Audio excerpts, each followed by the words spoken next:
All right, and we are live. Let me get this all set up. Return to about the 35-yard line. Sorry for coming in kind of late. The reason why I did that is because I tried to do a pro gamer move with my pick'ems, and I changed my pick at the last second, so no one could try to copy me. So I switched to the Steelers, 24-20. Initially, I'd gone with the Ravens to win, and I think they probably still win. But because everyone else in the pick'ems picked the Ravens, I picked the Steelers just to be on the safe side in case they did win. So who knows? So Buccaneers are out of the playoffs now. Yes, they are indeed out of the playoffs. Panthers win the division. Panthers are going to be playing the Rams. So because the Rams beat the Cardinals, they're going to be the fifth seed. 49ers will be the sixth seed, and they'll play the Eagles. Going to be a handoff to Derrick Henry, who is going to try the right side up to the 20, to the 30, up to the 35, and he is going to go all the way down to about the 40-yard line before he's pushed out of bounds. Holy crap. And there's a flag that's going to be blocked in the back, by the way. So, yeah, block in the back on the Ravens.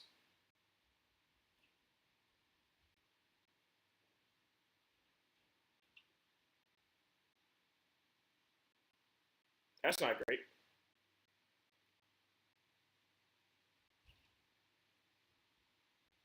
Personal foul. Yep, blindside block. Yep.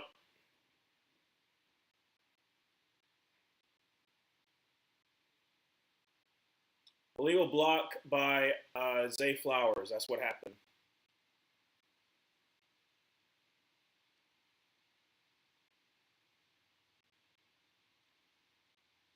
So yeah, Steelers did not get the edge at all, and not even close.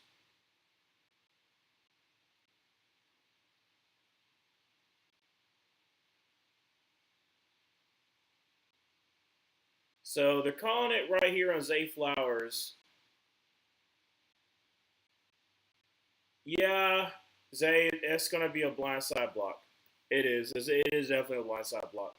He can be upset with it, but yeah, like Pierre's not looking. Wait, oh, so they're saying it's a perfectly legal block. Oh, I mean the guy's not looking, so I'll take it. I'm going for the. I'm 10 goes for the Steelers. So from the 41-yard line under center, going to be a handoff. Derrick Henry's going to be running again. Gets about 3. Second out 7.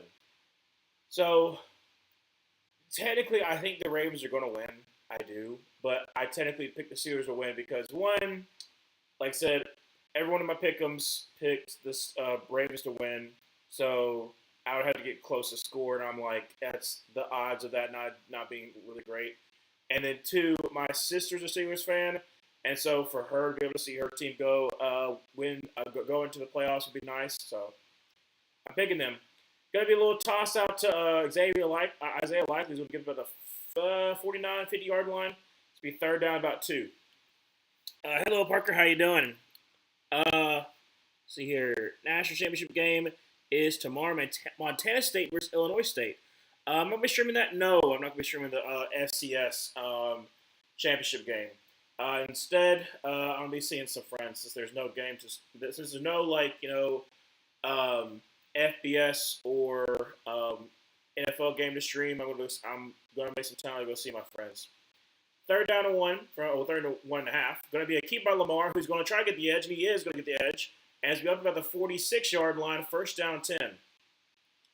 13-17 left going first. Hello there, Dobie. How you doing? How you doing? I'm doing pretty good. I feel a lot better. I was very, very stressed out in that Falcons game, like ridiculously stressed out. But I feel better now. I got some time. I got to cook. I got to, relax and to enjoy myself a little bit. So, yeah, I feel great. I feel really great. From the 45-yard line, under center, Derrick Henry in the backfield. Going to be a handoff to Derrick Henry, who's going to be met in the backfield. Still gets about a yard, so it'll be second down about 9.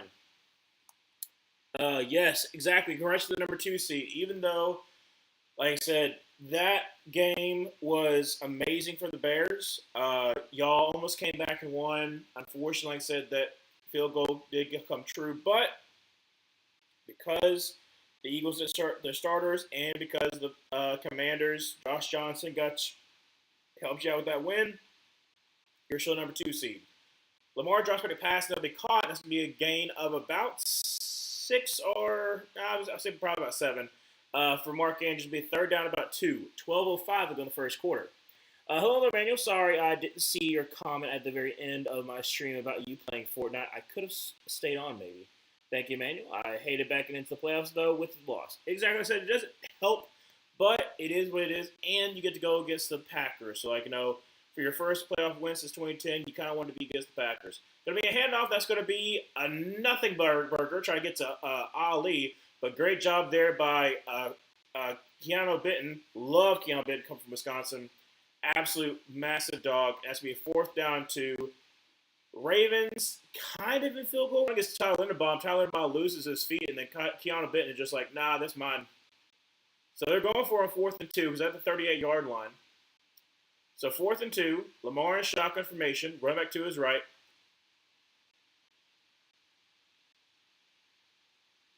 Draws back a pass to bring in a blitz, and he's going to throw a floater, and that's going to be a touchdown to number 81. And that is, who is number 81? Is that Waller? Is that yes, Devontae Walker, from North Carolina. I forgot he was on there. Will Illinois State beat Montana State? I'm gonna be honest. I haven't seen a single one of them play. Unfortunately, Parker, I've not seen Illinois State. Wait, actually, hold on a second. No, I have seen Illinois State play. That's wrong. I did see Illinois State play. I watched the last end of their game. The second round game, the second round game they played, who they played? I don't know. So I guess Illinois State. I've technically only seen them. Kick is up, kick is good. So it's gonna be 7-0, 10:54 left to go in the first quarter. No worries, bro. But just glad you guys still ended up with the 2nd seed and chance to whoop the and mollywop the Packers. Yes, that'd be nice. Like I said, that was my main concern was with seeing the Bears being down 16-0. I was like, crap. I want the Bears to be able to host the Packers, to be able to beat the Packers. Not only do you win the division, but also if you beat the Packers in their season, even though the Packers could be like, oh, we're a banged up team or whatever, still you could be like, nah, it's my division right now. And then you get to host the next playoff game. That's what I wanted for the fans. You have a guarantee of all you gotta do is just win the wild card game, then you will host the divisional round. And who knows, you could possibly host the championship game if the Seahawks lose the divisional. So that's what I'm saying too. Is I think that is that's what I wanted the Bears to, because I think the Bears are I don't know if they're the better team, but then the Eagles, even though they beat the Eagles, I think the Eagles have a lot of problems that need to be fixed in the offseason, where the Bears are ahead of schedule and they are also a hungry team. The Eagles already won their Super Bowl. So it's are they as hungry as the Bears are? No. So my team, the Chiefs, yes, they didn't lose today. Got a better draft pick though. You got the 9th. I'll go over in a second, when we go to I don't know if I'm gonna do it at halftime, probably do it in the first quarter. But go through what the draft position is looking like right now. But I believe the Chiefs are at 9, which honestly not too bad for y'all. Obviously y'all are in the runnings for either going after edge rusher. People have also said Jeremiah Love. That'd be a great pick for y'all too, because y'all need a great running back to help complement where you're losing some weapons at the at tight end and whatnot. Some people have said Sadiq. I can see the vision. In my mind, you would only trade down if you're going to try to get Sadiq, because Sadiq is not going to be a top 10 pick. I would be surprised if Sadiq is a top 10 pick.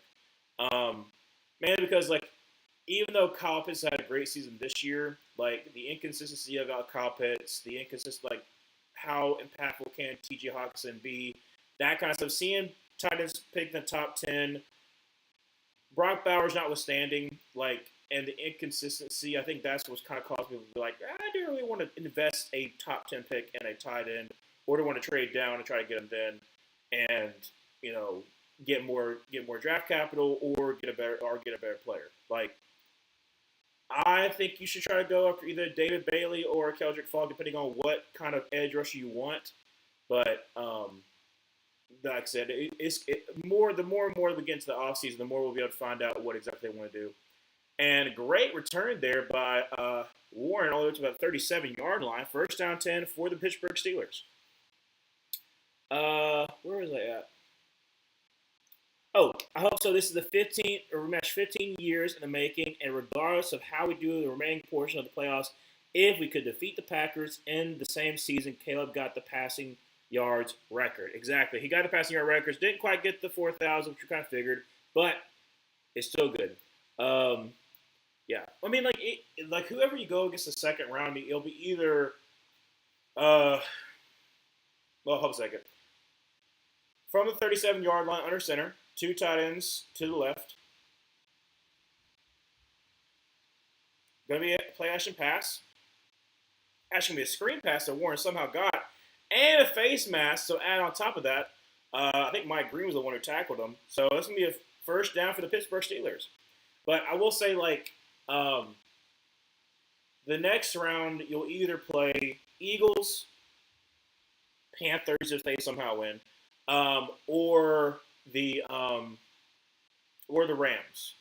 So out of those teams, like you beating the Eagles, I don't think y'all played the Rams, did y'all? I can't remember, but I don't think you'll get mollywopped unless maybe you play the Rams, but that'll be about it. Is Travis Kelce playing next year? I think that he announced he was retiring, right? I'm pretty sure Travis Kelce retiring, so you're obviously looking for a replacement. That's the reason why some people are saying that maybe the Chiefs go after a tight end in free agency or in the draft. But it'll be a little check down to Jalen Warren. Lose about 2 yards there, second down 12. I think this is Travis Kelce's last year.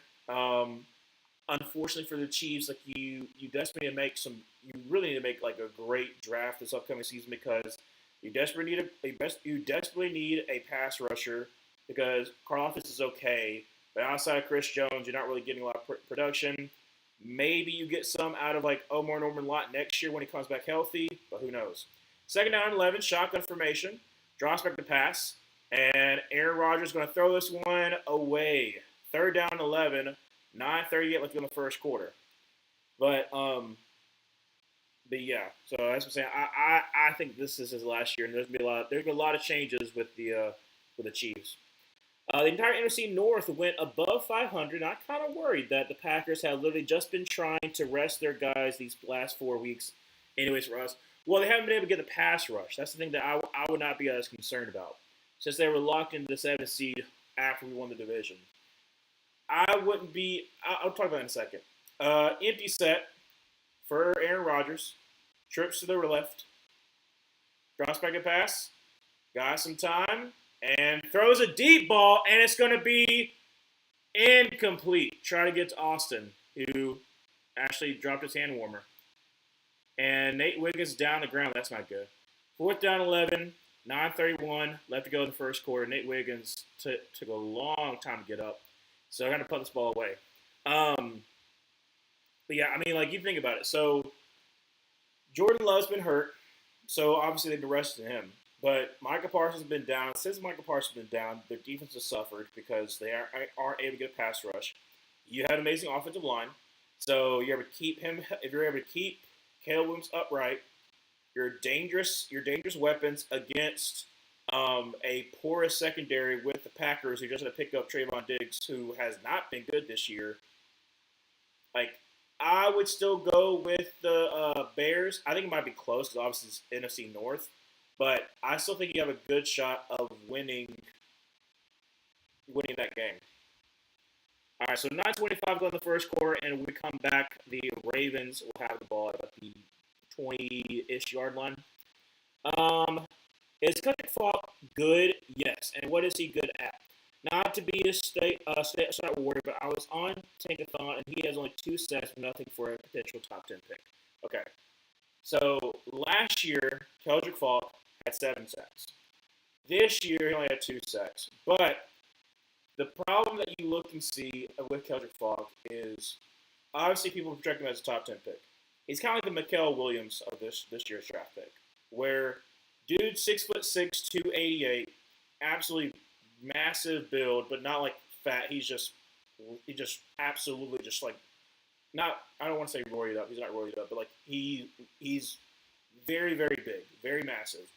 So he's a stout run defender. Like Auburn's defensive line, by far one of the best run defense in the league. In the nation. Thanks to him and also people like Bobby Travis. Bobby Travis, dude, needs to be looked at nose tackle. Look him up. Really, really good as well. Stout against the run. But his ceiling is by far one of the best run defenders in the draft. So that's his ceiling. His pass rush ability creates great speed of power. He's got great bull rush moves. He's got great like rip moves. He's got to work on like more finesse. That's the one thing that is kind of concern for some people. But he's also same thing for Nick Scorton was last year. He's only 20 years old. Like he's also very very young. I think he turns 21 in like May. But Keldrick Falk is very very young. He's a moldable piece of clay that if you give him to a talented defensive coordinator, talented defensive line coach, in theory, the thought is, okay, we're able to get him with like a hand, like work on his hands, work on his moves. Like this dude's gonna be a game breaker because he absolutely is. If you watch Auburn games, as much as I love watching Auburn games because I'm an Auburn fan, Keldrick Falk like makes so many plays, so many pressures because he's also getting double teamed a lot. He was getting double teamed a lot, and it also helped Kieran Crawford, who was also a great edge rush for us. Transfer from Arkansas State 2 years ago, made amazing play this year. Was our main sack getter because he was like a lot of one-on-ones comparing to him, and then Keldrick Falk who's getting double teamed most of the time. So he is amazing at the run, pretty good at the pass, but an absolute dog and also a great leader as well. From the 14-yard line, it's going to be a pitch to King Henry, who is going to get tackled for a 1-yard loss. Great job there by Hayward. It's second down and 9 from the 15. But yeah, like I said, dude is legit. Dude is legit. Like if you like Mikael Williams, you are gonna like Keldrick Falk, and if you like really big body defenders, like really big body edge rushers, that's gonna keep the edge. You would probably like Keldrick Falk. 8:50 left to go in the first quarter. He can also move inside too. That's also the position flexibility because he's also worked at like the 3 technique and he's actually worked some guards. Going to have a hand up to King Henry, who's going to get just short of the first down. It'll be 3rd down and 1. Obviously, you can tell right now they are just feeding Henry as much as they possibly can. So 3rd down and 1 for the Ravens. The top 2 wildcard teams have a better record than the 3 division winners. There's a chance they could talk about. No, I won't say it. I don't think they'll do it anytime soon. And I'll talk about that in a second. 8:15, let's go in the first. 3rd down and 1. Shotgun formation. Running back to his right. Lamar. Oh, not over to his left. Okay, just keep on switching. Trips to the right. And going to be a handoff to Derrick Henry. He's going to get the first down. Gain about 3. The reason why I don't think that they will change the playoff structure anytime soon is because they ultimately know how important it is to have division rivalries because that's what sells. Division rivalries, same exact thing for rivalry games in college football. Division rivalries in the NFL sell tickets. There is a reason why the Cowboys and Giants playing, even though they might not be good, sells tickets because those are like the rivals, those are the big markets. So why would you get rid of the importance of those games? Lamar Jackson is going to throw across the middle, and holy crap, almost a great catch there by Zay Flowers. 2nd down 10. Lamar got a lot of pressure on that one. 2nd down 10, 7-19 left in the first quarter. So I don't think they're going to change it, but I know there's been some talks. I don't think they will. Because like I said, it's important for you to have where, okay, if you just win your division, you get to host a playoff game. Like that makes it where it's so important to win your division games. You fired Raheem? Really? Didn't even wait till Black Monday. Sound like Shamar Stewart? No, Shamar Stewart was never a great leader either. Shamar Stewart No, no. Let me tell you this, okay? Watch Stewart and then watch Kendrick fall. Drops back to pass. Lamar gets the pressure, throws, and that's going to be dropped pass by Mitchell. Lamar got pressure in the backfield. However, I think it was below the ankles, below the knees, so it's going to be a penalty on the Steelers. Give a first down 10. That is hey, congratulations. Now you get a whole bunch of possibilities of what you're going to do with the Falcons. Yeah, roughing the passer on the Pittsburgh Steelers. On who? Is that Harmon? No, it's Black. Is it Yvonne? No, not Yvonne. Yvonne. It's like a Y thing. Yeah, he goes right at the knees. He goes right at the knees. Goodness gracious.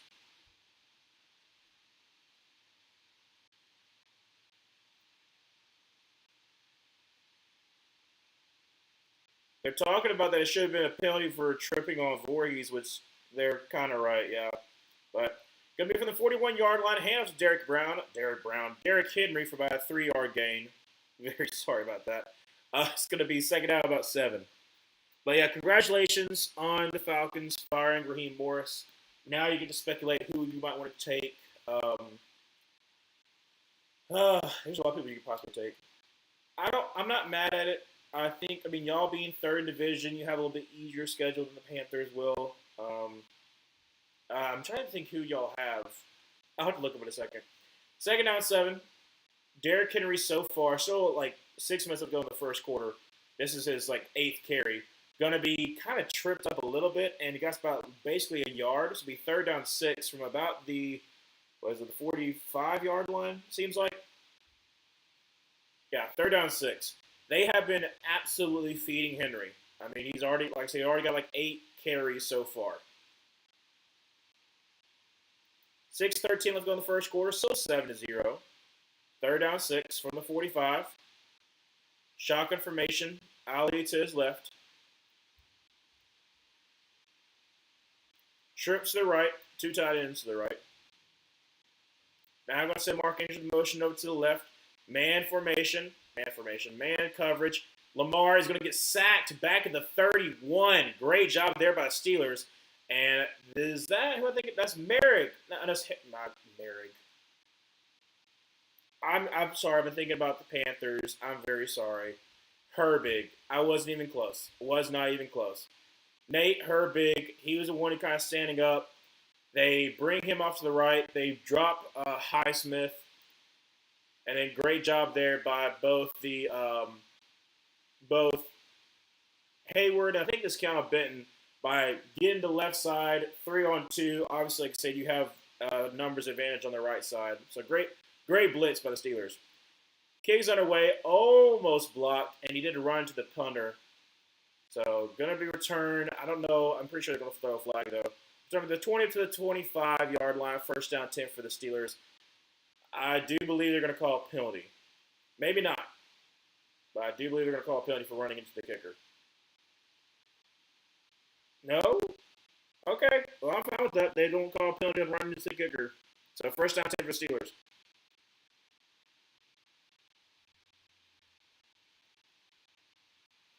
I also said this before, but this is indeed sweet tea. I don't know why. I just love it so much. I love this mug. I love it so much. It's so good. Everyone gone. Raheem and Terry Fatnow's gone. Wow. Okay, so they did make the move. Terry's gone.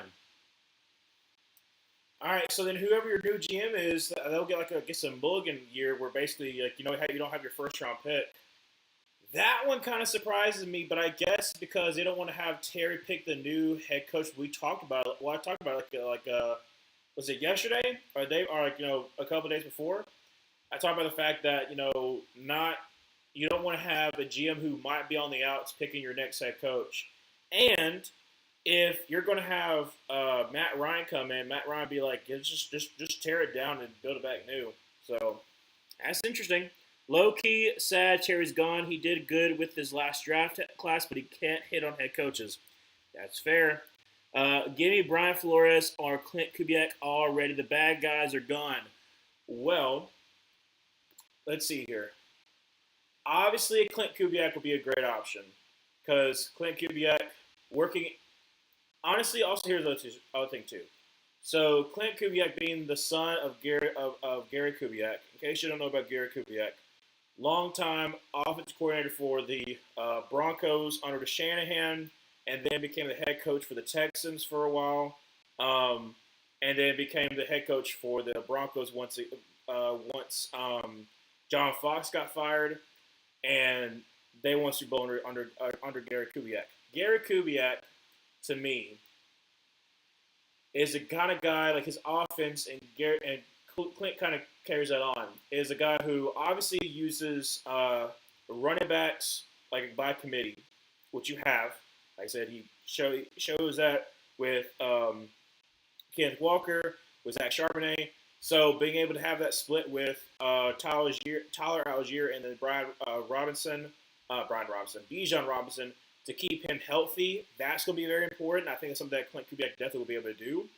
You're able to see him put like JSN in the best situations. So being able to like move Drake London around would be very, very fascinating too. Would they keep Kyle Pitts, or would they be able to put the money to try to keep Kyle Pitts? That'd be up for debate, but that'd be very interesting to see for sure. Gonna be a handoff to Warren, who gets like a yard, a second down and 9 for the 26. So yeah, I think that'd be fine. I think that'd be fine. Arthur Blanks has some balls on him, and he got rid of the clown. Win 4 in a row.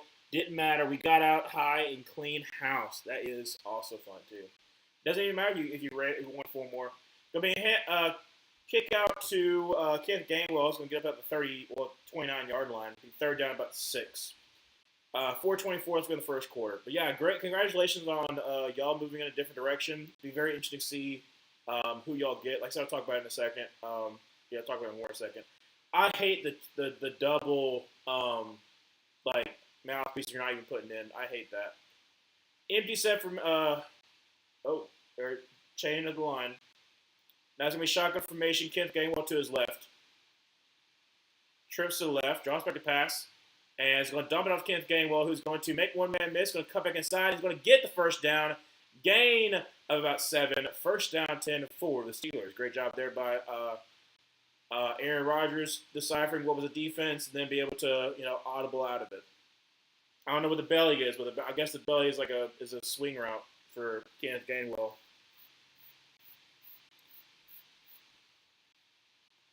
All right, so first down 10 for about the 36. Throws to be caught, and that's going to be a great catch there up by MVS. Gain of about 6-ish yards. We're second down about 4. But yeah, I'll talk about more in a second of either Clint Kubiak, who we talked about, or Brian Flores for sure. 3:11 left to go in the first quarter. Shotgun formation. Running back to his left. Trips to the left from the 42.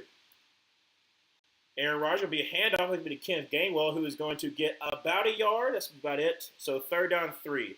2:55 to go in this first quarter.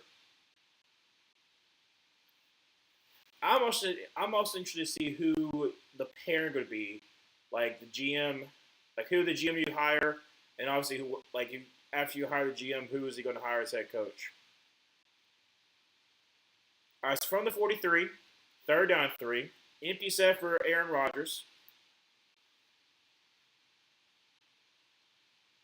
Draws back to pack. And throws be caught by Kenneth Gainwell will be short of the first down. Great job there by Ty Simpson. And it's going to be 4th and 1. Obviously, you would assume that the Steelers are going to try to go for it. They are on their own side of the field, but, I mean, this is also for your AFC playoff lives. So 2:05 to go the first quarter.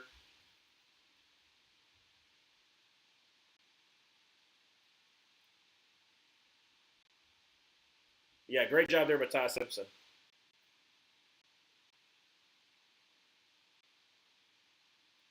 All right, so it's going to be a tush push, and I don't know if he got it. Yeah, that spot says he didn't get it. That spot says he don't get it. I don't the Chiefs football? What do you mean by I don't the Chiefs football, Parker?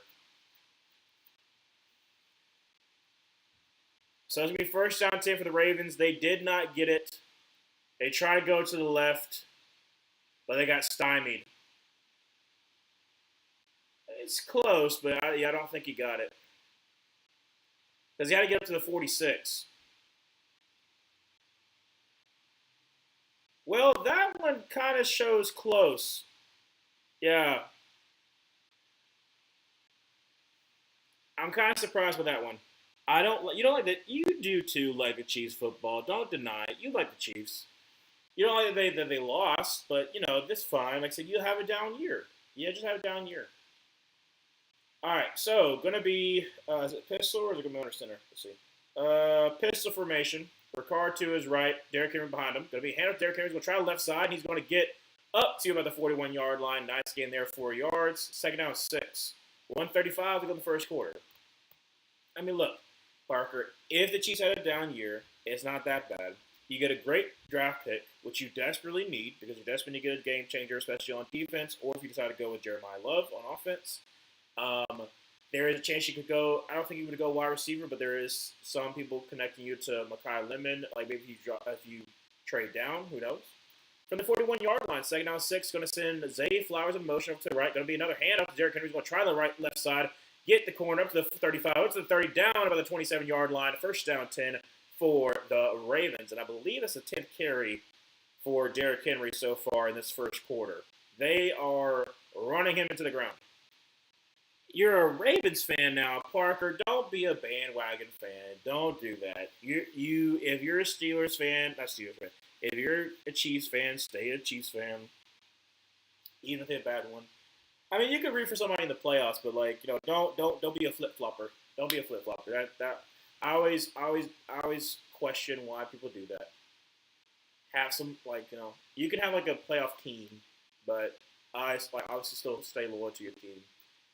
Going to be a shotgun formation. Hand off to Mitchell. He's going to get to about 25, all the way up to the 23-yard line. So nice game there, about 4 yards. Second down 6. But as we end the first quarter, it's going to hit about 108. Yeah. All right. So let me go and show you the Tankathon. So let me go ahead and pull this up. So going to go through Tankathon and show you what the standings are. Obviously, this game will matter because it's going to determine who makes it into the AFC North crown and host the Texans. But right now, as you can see, let me make it a little bit easier for you to see. There we go. All right, so you got Vegas, who locked it up because the Giants won. So they right there, first pick. Jets are number 2. The idea is that both these top 2 are going to take quarterbacks, but who knows? I rather them not, but they could. Arizona's at number 3. Tennessee's at number 4, so missing out by 0.3. It'll be interesting to see where both these teams go. I think Tennessee will go more so on defense, but who knows? Giants going to be 4 and 3. They're going to be number 5. Cleveland edging out by a wide margin. Washington for the 6th seed. So it didn't really matter that much. I mean, if they had lost, they would have just been the 5th seed. So they only moved down 1. Washington, same exact way. They would have been the 5th seed. Now they're the 7th seed. Not that bad of a difference. New Orleans, goodness gracious, I hate this. It'll be all right. Let me get that done. Skip. I don't want it. There we go. So New Orleans number 8. So with their loss, they get the 8th overall pick. They have a very high pick. The last 2 drafts, they take an offensive lineman. Obviously, they shouldn't take this one this year. Are they going to go with wide receiver to kind of complement Chris Olave? Are they going to go more so defense? That's up for deliberation. I don't know where New Orleans goes. There would be an interesting spot to look and see. Kansas City, like I said, the Chiefs, they got number 9th pick. This is a very, very important draft for them. So the last time that they drafted in the top 10 was for Patrick Mahomes. So it's been a while. So like I said, some people said Jeremiah Love. Some people have said Keldrick Falk. Somebody said like there's differences for what KC does. I think it's going to be either like an edge rusher or an offensive weapon. Cincinnati's number 10. Miami's number 11. Dallas number 12. The Rams are 13. Tampa Bay Jets with their second first round pick because of Indianapolis Colts. And then right now it depends on what what Baltimore does. If they win, they'll be in the wild card. Detroit, Minnesota, right here is going to be 17 and 18. Sit. Second down 6 from the 24-yard line. Going to be a hand to Derrick Henry. He's going to get right in the middle. Only gains about a yard, though. So it'll be third down and about, let's see here. Third down and about 5.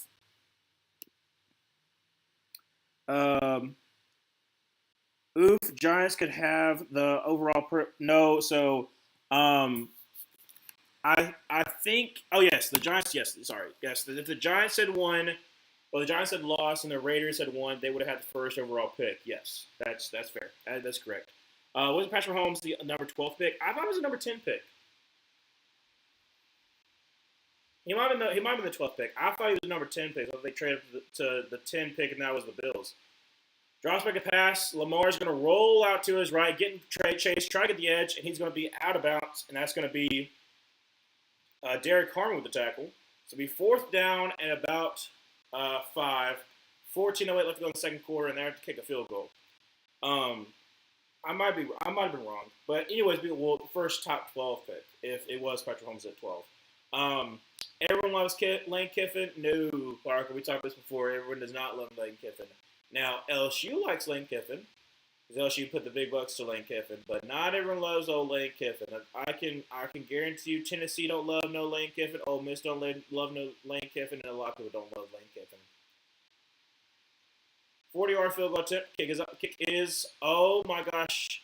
He barely made that one. He almost hooked it. So it's going to be 10-0. 13-33. Let's go in the second quarter. I think Watson was the 10th pick. Oh, okay. So that might be where I switched it. Okay. Then I might have switched to that one. I figured it was the other way around, but I guess that's probably on me. Great catch there, Dobie. So the last time in the history of top 12 pick was Patrick Mahomes. So we changed that. Why doesn't everyone love Lane Kiffin? Okay. So since we're at commercial break, I can kind of break this down kind of closely. I thought we did an SEC story, but technically Secret Base already did one for Lane Kiffin, so I'm not going to do one. It's pretty good if you want to watch Secret Base talking about it. So I'll kind of do like little snippets of Lane Kiffin. So Lane Kiffin got a start. His dad was Monty Kiffin, who's a very big influential figure as far as on defense, helping do the Tampa 2 defense under Tony Dungy. Anyways, Lane Kiffin goes more on the offensive side.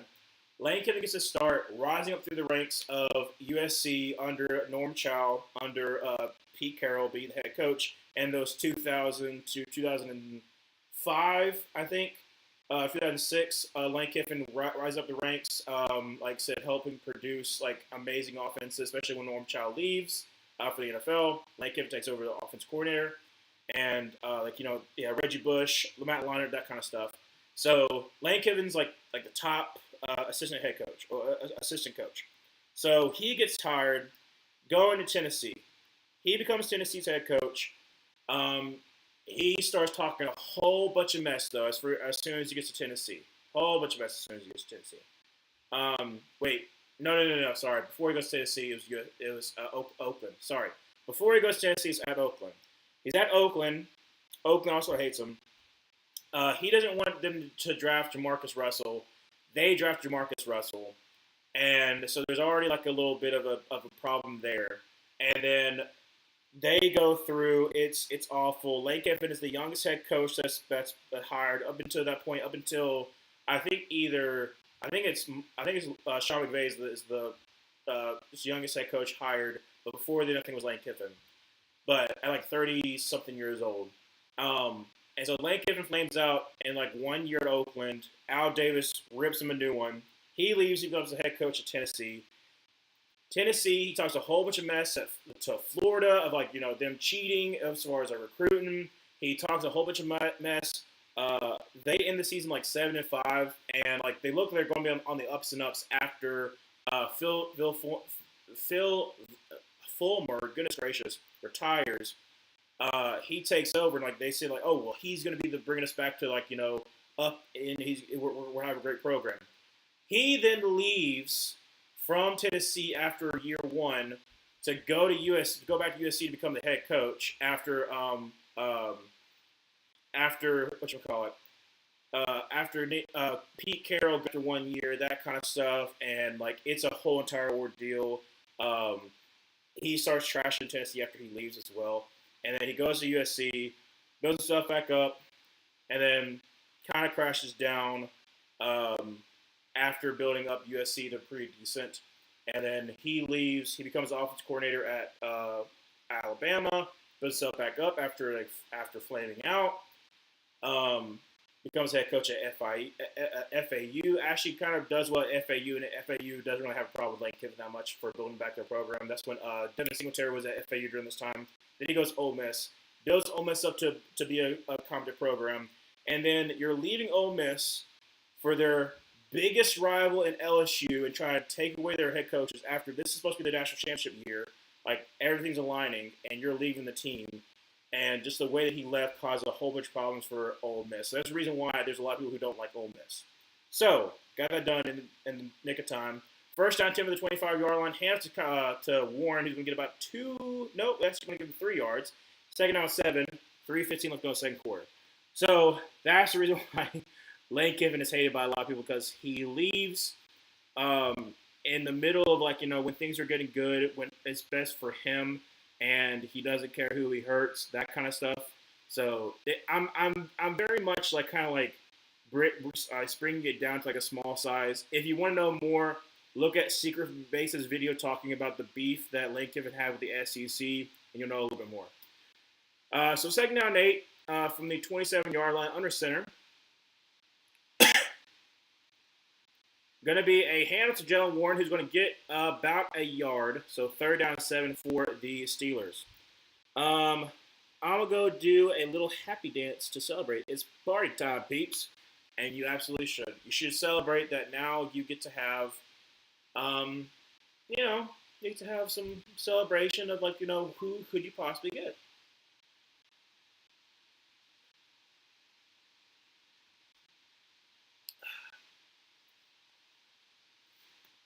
Third down 7. Shotgun formation. Kenneth Gainwell to his left. Trips to the right. Draws back to pass. And is going to check it down to Samuel, who's going to get, Gainwell. He's going to get up to about the 40-yard line. So nice first down 10 for the Steelers. Gain about 12 yards there. Lane Kiffin is a weasel. That's pretty fair. Like I said, you're a Florida fan, so you definitely know about old Lane Kiffin. Because I'm trying to remember who the recruit was that he said that Urban Meyer tried to steal from Tennessee. Like that, he claimed that Urban Meyer was texting a recruit while he was on a visit, which he said was a violation, which is not what didn't happen, and then by him technically claiming a false thing is technically a violation in itself. By the way, I'm sorry I've been talking about this, but Samuel, great catch and run there, gained about 13 yards there. First down to the Steelers. I should probably lock in. Sorry, 10-0. Under 11 minutes left to go second quarter, and Steelers are moving on the field. But yes, Lane Kiffin is indeed a weasel. But great, Warren so far hasn't been able to run the ball, but his out of the backfield kind of stuff has been able to work a little bit so far. So I think they're probably going to try to do that a lot more. Unfortunately, not being able to run the ball, but this is a very stout defensive line, especially Travis Jones. Love Travis Jones coming out of UConn on the defensive line for the Ravens. Going to be basically goal line formation. Going to take a deep shot, and wide open, he missed Jonnu Smith. Aaron Rodgers, you missed him, man. You missed him. You had Jonnu Smith. He was kind of open, but a little bit too far. For Jonnu Smith. So now second down 10.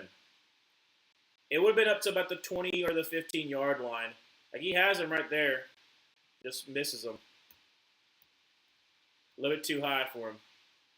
Oh, it's a stutter step. It's the stutter step that Aaron Rodgers does. Kind of makes it float. He didn't set his feet. Right here, see, shuffle, right there. A little bit too much. Second down 10, drops back a pass. Aaron Rodgers is going to check it down. That's going to be up to about the 39-yard line. So nice gain there, 4 yards. Second down 6. Everyone loves James Franklin. That's fair. Penn State has a little bit of a love-hate relationship with James Franklin because James Franklin definitely brought that program back from where they were after the Jerry Sandusky scandal, and then Bill O'Brien trying to rebuild it a little bit before he jetted up to the Texans. But yeah, like he definitely helped build back that program, but he could never let them rise to the occasion. Empty set, gonna have trips to the right. Third down 6, drops back a pass, getting some pressure. He's gonna sidestep, he's gonna run, and Aaron Rodgers is going to sidestep the defender, and he gets thrown out of bounds. Probably should have tried to get that first down. I don't know why he did. He stopped. I mean, obviously he would have been caught, but instead of maybe possibly trying to get some more yards, he just tried to sidestep the defender, which is dumb. It was Robinson, by the way. Robinson was hawking him down. Aaron Rodgers, like, I don't know what you're trying to do. He's gonna grab you. Just tuck and run. Just tuck and run. My thing is, like, even like Chris Collinsworth, like the angle wasn't going to work from. It's still going to get close though. It's a 57-yard field goal by Chris Boswell. Kick is up, and kick is good. So Chris Boswell, absolute sniper from 57. They got a 7-point game, 8:52. He still makes it, but that's what I'm saying for if I was Aaron Rodgers, which I'm definitely not. But like, I would have still tried got closer, even though you wouldn't have gotten the first down. Because, like, 2 yards still makes a difference. Now, Boswell's Boswell, so, like, that's the reason why I took him in fantasy. But still. But, yeah, James Franklin, like I said, he is beloved. Obviously, Vanderbilt still has a great love for him because, before, obviously, their run that they've had this year, him in that 20, let's see, I remember if it was 2011, 2012, or 2012, 2013. But around that time, they go back-to-back 9-win seasons, like have amazing seasons when Jordan Matthews was wide receiver there, and then Jacob Rogers. Is it Jacob Rogers? Yes, the one who's on SEC Nation, the brother of Aaron Rodgers, the one who always has like a little flip hair, like one of those like the wave hair. I always don't understand that one, but he's Jordan Rogers, not Jacob Rogers, Jordan Rogers. He's a quarterback who was the quarterback for Vanderbilt at that time. Led them to not win. Well, technically we won sometime in there, but now technically Vanderbilt has a win. Before Derek Mason, but there was a person after James Franklin. I can't remember what his name was. And then there was Derek Mason, who was there for about 3 years. I remember with Derek Mason, what was the female kicker's name? Like Sally something? In my mind went Sally Field, but I was like, that's not even close. What was her name?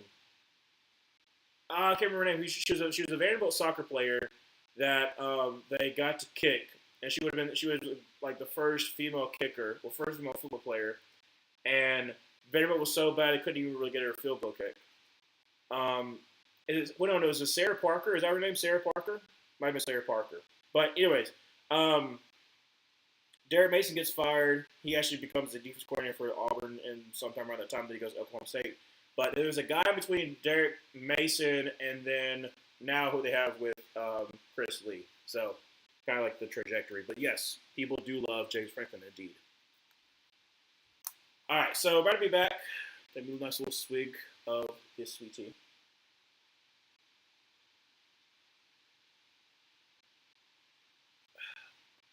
$8:52 left to go in the second quarter, 10-3, and a booming kick. Chris Boswell as me there caught in the end zone. First down, 10 and 35-yard line.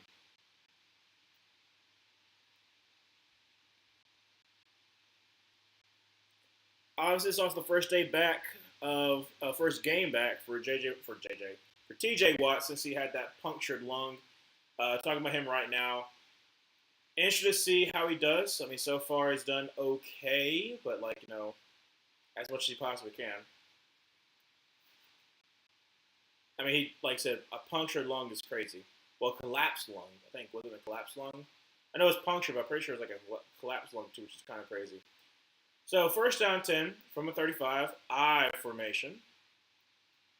Obviously, Derek Henry in the backfield. Going to be a play action pass, and Lamar's going to try to scramble, and he's going to get up to the 35, and gets about 3 yards. Second down 7, however, there is a flag. Don't know what the flag is on. Might be holding. Let's see here.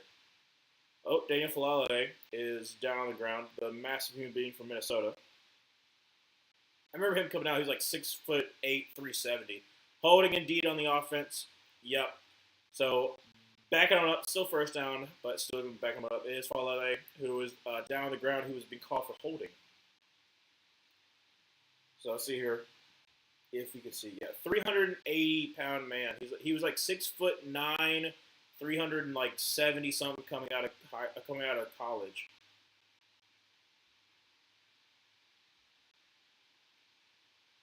Oh, he was getting forklifted and then he got folded. Oh, ooh, yeah, he got folded. So Cameron Hayward came on his backside. He got like, imagine your lower back when like you get like whiplash. That's what it's like. He's like here, kind of getting forklifted, like they're absolutely just like he's getting bullied, and then someone coming at your lower back, and so it takes your legs out from underneath you, and so not only are you getting the pressure of Keanu Bitten pushing into you, but you're also getting the pressure of Cameron Hayward, like literally folding you. So yeah, he's a little hurt. He's a little hurt. So first down 20.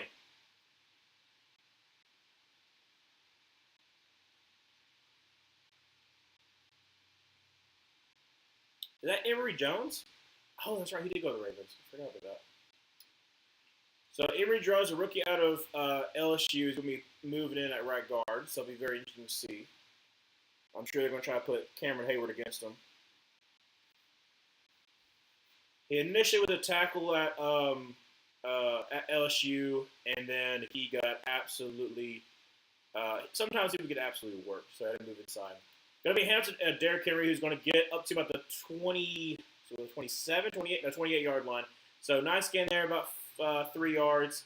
That's going to be second down and about 17. Okay, this is going to be a huge game for Cameron Hayward. Obviously, like I said, he doesn't have that many more years left. I don't think this is going to be last year. I think he's probably going to play another year or two. But still, it's, I think, like 34 years old. So from the 28-yard line, second down 17, shotgun formation. Going to be Keaton Mitchell to his left. Going to send Zay Flowers into motion. Drops back to pass. And it's going to be a screen pass, but great job there by Highsmith. Now Lamar's just kind of scrambled around, and he's going to be sacked back at the 25-yard line. So it's going to be third down and 20. Great job there by Highsmith. Not only does he prevent the screen because he could see it coming. I think it's his fourth year because I think it's Herbig's third year.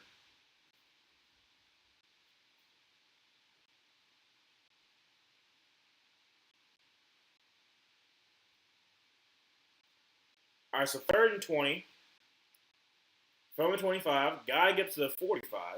Shotgun formation. Derrick Henry going to be a hand. Derrick Henry's going to try left side. He gets up to about the 31-yard line, only gain of 6, and a little bit pushing and shoving. Porter is like, hey, he's trying to draw a flag, and the ref's like, nah, don't worry, I saw it. You're good, buddy. Everyone loves Kirby Smart. Most people like Kirby Smart. I don't like that he's as good as he is. So that's more so just like being a fan of a rival team when your coach is good. Like, it would be like a Bills fan. No, not even close. Not on that level. Because if I say Bills fan or Bill Belichick, that's more so Nick Saban. I would say return, I guess, about like 2 yards. So it didn't really matter. But be first down to about the 18-yard line.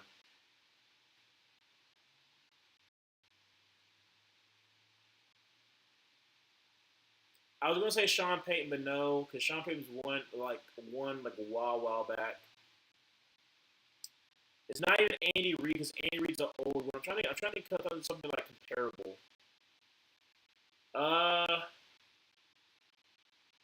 Okay, all right.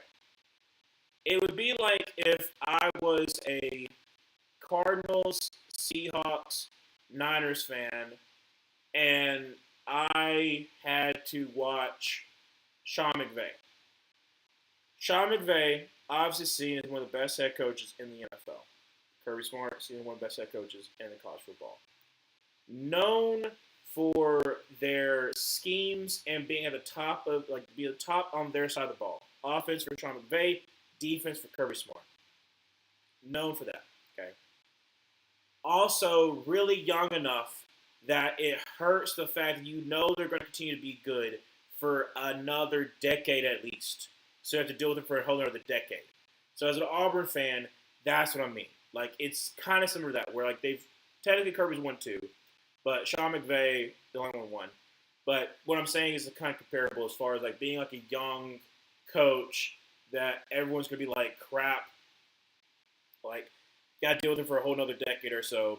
Plus, Kirby's coaching tree has started to get bigger and bigger. Like basically Nick Saban's tree, but still the same thing for Kirby Smart. Like um, the more and more people who are coming from his staff. Yes, it might start under Saban, but then they followed over to Kirby, and then now they've got even more. Like so, Dan Lanning. Technically, like you said, what's his face? Shoot. He was on the offense. He was like an offensive staffer, and then he went with Dan Lanning. I can't remember off the top of my head, but like I said, he has starting to have a coaching staff as well, coaching tree. So, but yes, everyone. No, Parker. No, even you know that nobody loves Hugh Freeze. Not a single person loves Hugh Freeze.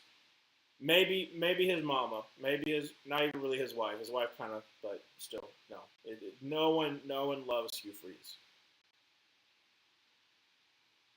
Maybe Alabama for like Hugh Freeze putting Auburn in dismay, but no. From the 17-yard line under center, gonna send Johnny Smith in motion. Gonna be a play action pass, and Derek. Why did that guy say Derek? Aaron Rodgers tried to get MVS, supposed to be second down 10 and be incomplete pass. But yes, not everyone. I'm trying to think who would actually love Hugh Freeze. Ole Miss if it doesn't. Auburn if it doesn't. Maybe Liberty, but Arkansas State's probably just forgot about Hugh Freeze. So no, no one loves Hugh Freeze. You were just trying to do the trigger me, weren't you? Just talking about Hugh. So from the 17-yard line, second down 10, shotgun formation, right back to his left. Going to be a play action pass once again, and going to be a throw to be incomplete. Try to get a Thielen. Now, that one, Nate Wiggins, I'm kind of surprised it wasn't a pass interference. He kind of got there a little bit too early. But it'll be fine. Third down 10.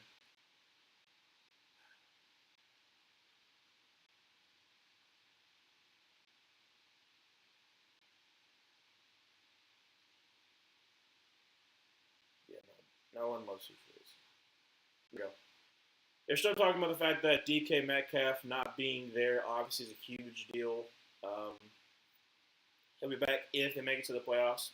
Empty set, drops incomplete passes, 5:55 to go second quarter, and a punt for the Steelers. It's only a 7-point game, but obviously that's going to sting being 3 and out. I don't have acne face. There, Dobie. I don't not Dobie. Sorry, Parker. I don't have acne face. So no, my acne face is not hurt. Did it when I was like 14? Not really, but no, my acne face is not hurt. Punt is underway, and it is going to be returned at fair caught about the 30-yard line. So it'll be first down and 10 from the 30-yard line for the Baltimore Ravens.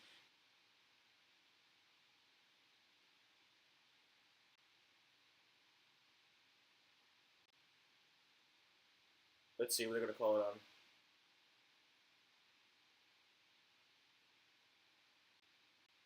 Illegal formation? Oh, legal motion. Okay, legal motion. On the Steelers, you got a re-kick. So a re-kick. I am rubbing my acne face right now because it hurts right now. You could probably have some. There's probably some lotion out there you could probably have that's probably gonna help out, but I don't know. So like I said, it's been a while since I had acne. I mean, one, I went through puberty early. I started shaving when I was in sixth grade, which I know is kind of surprising, but I started shaving when I was in sixth grade. So that's the reason why I've been able to grow this great beard. Um, I don't know. There's probably some lotions you can look out there. It probably helps out a little bit, but I have no idea. Punt is underway, and this one might not be as good as the last one. Well, actually, no, it's pretty decent. Fair caught actually at the 35-yard line. It's only a 5-yard distance difference for Wester. So it's going to be first down 10 from the 35-yard line. We come back 5:39 to go in the second quarter. But yeah, I would suggest like looking up what ointments you should get, or I know obviously like I said being more hydrated I think helps out. I don't know. I think that's what I've been told before, but I don't know. It's been like I said, it's been a while since I had to deal with acne. So far this game, Steelers goodness gracious. Steelers defense has definitely been impactful. Cameron Hayward's had a pretty good game.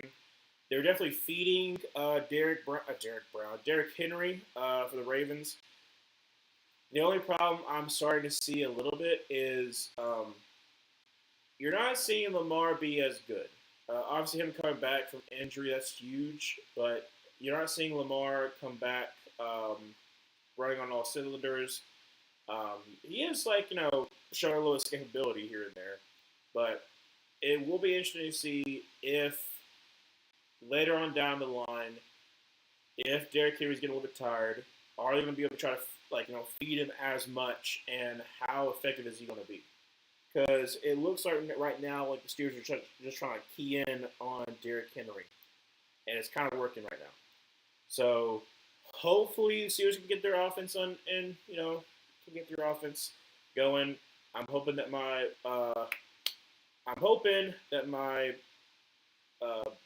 word I'm looking for.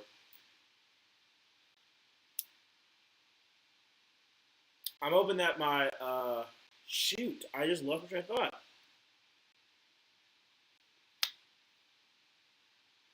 I'm hoping my prediction pays off. Basically, where I switched at the last second to the Steelers. Initially had the Ravens winning 27-24. Then I switched to the Steelers 24-20. So who knows? Maybe I'll make right.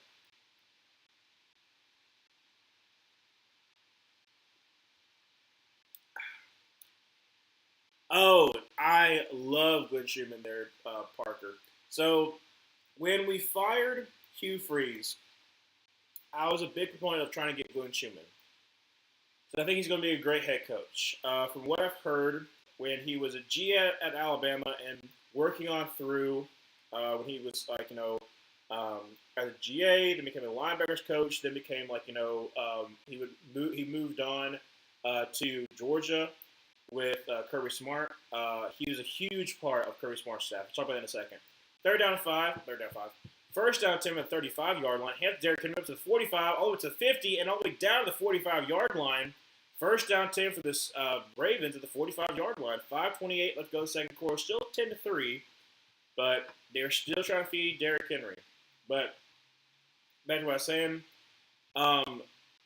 based upon what Alabama players have said, what Georgia players have said about Glenn Schumann, that he is by far one of the best strategists they've ever seen in their whole entire life.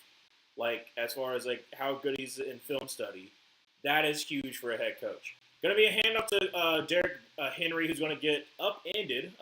Well, not really upended. They kind of just like stood him up. Gains about a yard, second down and 9. But that's where I really like Glenn Schumann. I think he's going to be a great head coach eventually wherever he goes.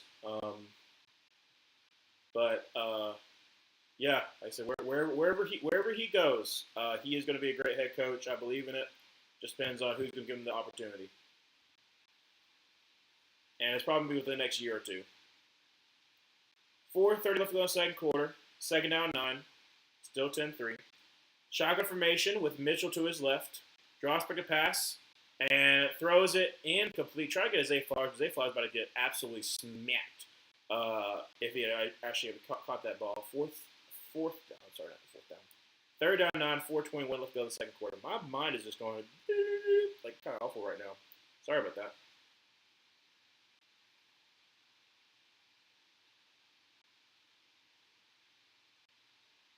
Get him a little bit of a breather. I mean, he's had like 15 or so carries. That kind of makes sense. Want to keep him fresh for the fourth quarter. All right, so Lamar going to be in shotgun formation with Ali to his right. drops back a pass, and it's going to be he's going to get the first down up to 35-30, up to the 25, and he's going to roll out of bounds at about the 20-something yard line. However, there is a flag, and if this is a holding, it's going to bring them all back. Let's see. Thanks for a hold. Hold it. Yep. Number 64, so it's going to be on Linderbaum. So Linderbaum holding on who? Was it on like Cameron Hayward, or who was it on? Let's see. Linderbaum the center, going up against, it looks like Herbig.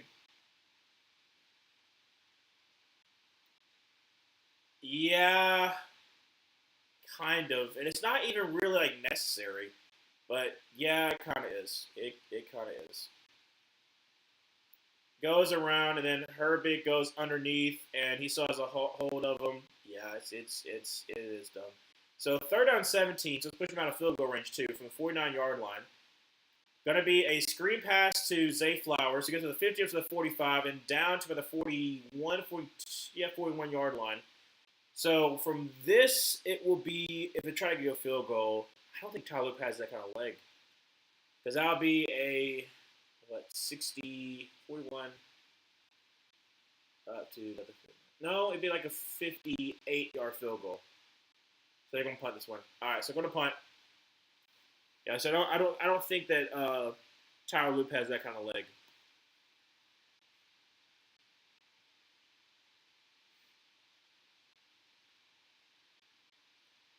So kick is away, and it's going to be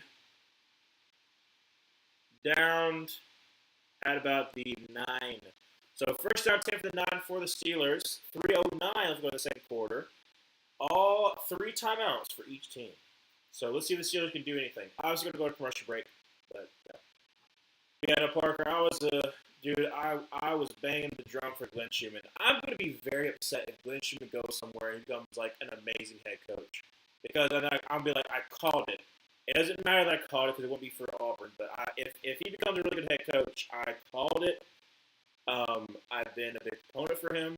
I think he's going to be good. Obviously, it depends on what kind of offensive staff he can get together. But still, I think Glenn Schumann will be good.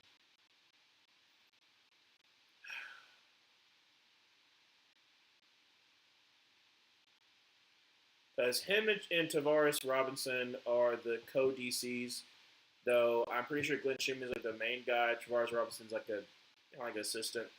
Maybe when Glenn Schumann leaves, Tavares Robinson will take over. Tavares Robinson, head. No. I'm wrong. Sorry, it's Tavares Robinson was part of 1993, 1994. That's Charles Kelly. Sorry. Totally different. Tavares Robinson was part of 1999, 2000, 2001 defense. Still an amazing defense as well. He was really good for Auburn. Then kind of got into coaching. Actually was at Auburn for quite some time under Kevin Steele as the defense coordinator. But then I believe, I'm trying to remember if he went to Alabama first or then went to Georgia. But basically, he's been at Georgia under Kirby Smart staff. Basically, kind of like building himself back up so that eventually he can take on a head coaching position as well. I think that when Glenn Schumann leaves, hopefully this year he's not going to, but when Glenn Schumann leaves, Tavares Robinson will take over. When Tavares Robinson takes over, that next year he'll take a head coaching job. More than likely. I think he has the make to be a good head coach. Maybe I want to see him get a little bit more experience for Tavares Robinson, but I think he has potential. I think Tavares has potential. Would he ever become the Auburn head coach if Alex Goshen doesn't work out? Probably not. I'm just going to be honest. In my Auburn being Auburn video, there will be some stuff that I talk about that as an Auburn graduate and Auburn fan, I'm not proud of, but I will still talk about it nonetheless. So there's a reason why I don't think that Tavares Robinson will ever be a candidate for the Auburn head coach, unfortunately. From the 9-yard line, first down 10, under center. Going to be two tight ends to the left. Going to be a toss to Jalen Warren. He's going to try the right side up to the 10, to the 15, up to the 20, up to the 24-yard line. Great job there by Warren. First down 10 for the Steelers. 3 minutes to go, second quarter. Do I like Jonathan Sugarfoot Moffitt? I don't know who that is. Sugarfoot? Sugarfoot. I don't know who that is. I'm be honest, I have no idea who that is. I might have to check it out in a second. So first out, Tim at the 24-yard line. Probably the 2-minute warning. Um, Two tight set sends Jarvis Smith in motion over to the right. Going to be a screen pass, and that's going to be for a 1-yard gain to MVS. Second down 9. 2:23, 2:22, 2:20 left to go in the second quarter. We'll take us to a 2-minute warning. Looks like a little. All right, let me look it up. Sugarfoot. Who in the world is Jonathan Moffat? Oh.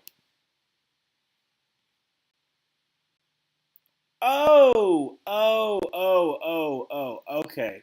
Okay, collaborate with the Jackson family. I don't know. Like I said, he's a drummer. He's like a drummer, record producer, and all that kind of stuff. Okay. Um. Yeah, I mean, like I like the beats for the Jacksons and Jackson and Michael Jackson. I don't recognize. I'm gonna be honest. I don't really recognize like drummers and whatnot. The only like person like the drummer slash like bassist that I actually know is Randy Jackson because he did that for Journey, and because of the only reason why I know that's because of American Idol. Like I don't know. I don't really know drummers and guitarists that well, unfortunately. They're showing like some reality TV show or something like that. I don't know what this is. The new staff is dishing out Vanderpump Rules. I don't know who these people are. No, nor would I care. I don't know. Like I, there's been very few like reality TV shows that I've actually watched. Like The Biggest Loser was a big one. We watched with my family. Survivor was another one. But like that was pretty much it. Like that's pretty much the only like really like reality TV shows that I've ever actually watched. Besides like Total Drama Island, which is not really anything. But like I don't know. I don't know. I think just too much drama to me is just like I'm like I'm good. I'm good with this. I want to be watching like somebody crying because someone got their feelings hurt because I don't know you the way you said this da da da da trying to start drama. I just don't care. I just really don't care. So I think that's the reason why I'm not like into watching a reality TV show because too much drama. I just check out. I'm just like nah. I'm good. I don't have enough time to be in like infatuated with this. So I've never seen Bachelor, Bachelorette. Never seen Love Island. I technically, well, I'll change that. I did see Love Is Blind because I was so some of my friends were I don't know I don't remember where they were going, but I was like I'm sitting here because they didn't have enough room in their cars. So I sat here. I was just sitting there with the girls, and so they were like, "Do you want to watch Love Is Blind?" I was like, if y'all want to watch it, then I guess I'll watch it with you. And that one was interesting. I didn't like it, but I did watch it. But I think it's the only other reality TV show I've actually watched. But anyway, from the 25-yard line, second down 9 after the 2-minute warning. Trips to the left, right back to his right, drops back to pass. Aaron Rodgers throws, and it's going to be a great job there by Nate Wiggins. He's on Fryermuth. He's playing very sticky coverage. I'll give him credit where credit is due, but I think they're trying to give him a little bit of warning, like, hey, you're getting a little bit too close there, because he's playing very, very sticky coverage, but to make sure it's not pass interference kind of coverage. Nah, it's just really good coverage. Really good coverage.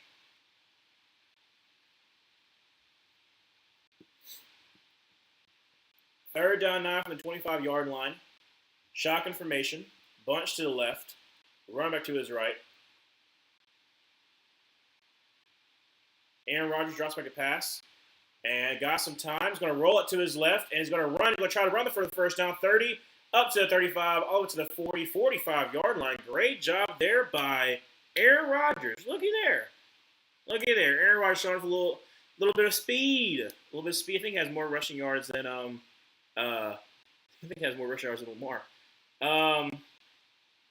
Do the chicken dance. I ain't doing no chicken dance there, Parker. I can't wait to hear Raheem's final press conference. Guess you finally found a way, Raheem. That's pretty funny there, Emmanuel. What are they going to give? Are they giving him an exit press conference? Catch by Adam Thielen gets up to the 48-yard line. Clock continues to run. Like I said, Pittsburgh has all three timeouts. They're still fine. 135, 134, 133. So they're going to give Raheem Morris a press conference to exit press conference. That's kind of interesting. All right, so trips to the right, running back to the right. Second down 3. Don't know why they have the yellow first down marker all the way back there. Screen pass to Gainwell's going to the 45, up to about the 40, up to about the 37-ish yard line. First down 10. Clock does continue to run. 107, 106, 105. Surprise, Steelers didn't call a timeout. Now they do. Okay, so now Steelers call a timeout. I believe they'll probably put some more time back on the clock. That makes sense. I was kind of surprised. I was like, you got 3 timeouts. You might want to try to save some of that.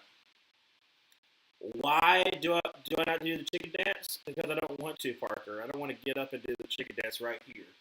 I have to go around. So I have to get up, go around the recliner while the game is being done, do the chicken dance, and then come back around and sit back down while I try to call a play. So that's the reason why I'm not doing the chicken dance, because just it's time-consuming of getting up, do the chicken dance, come back down while the play's about to be done. Because after the 2-minute warning, so there's not really a stoppage of time. So, no, I'm going to do the chicken dance. 105 would go the second quarter. Still 10-3, but Steelers are driving. Hopefully, they can get something out of here. First make a pass, throws, caught over the middle. That's going to be Austin up to the 24-yard line. First down 10 for Steelers, 55 seconds. Obviously, still have 2 timeouts. Probably let this clock wind down a little bit more, make sure the ball doesn't have a chance. Do the worm, Parker. I ain't dancing. I ain't doing, especially not doing the worm. You can't be able to see me do the worm. I'll be on the ground. Shotgun formation. Trips to the right back to his left. They're crowding the line, going to show like they're doing a blitz. Drops back a pass. They are blitzing. Checks it down. It's going to be incomplete. Try to get to Austin. It's going to be second down 10, 29 seconds. He is not happy. Oh my goodness, y'all. I'm just so happy. This means something to me. Every one of us here have their terrible, terrible coaches, so y'all know how nice it is to finally see them fired. Manuel, it was my birthday when we fired Matt Rule. That was the best birthday present I ever got that year. So, yes, I feel your pain there, Manuel, and I totally understand what you're talking about. It's my 22nd birthday with Fire Matt Rule after we got clobbered by San Francisco, so I totally understand. Drops back a pass. And going to be a check down to Gainwell up to the 20, up to about the 15-yard line. Still stays in bounds, though. So they're going to call a timeout. 22 seconds left to go second quarter. Be third down. Gainwell should have gotten out of bounds. Unfortunately, he decided to try to cut back inside. That's a little dumb decision by him, unfortunately. Yes, no, I'm not doing the word dance there, Parker. Mainly because, one, the game's going on. 2, I would have to turn my stand to face the floor. Third down and 1, 22 seconds left to go second quarter. Still on 1 timeout for Pittsburgh. So that is crucial. Oh, shoot. I feel like I had this stuffy nose. You know what I'm saying? Like stuffy. All right, so 22 seconds. Steelers are at the 14? No, the 14. 11, I think. 11 or 12-yard line.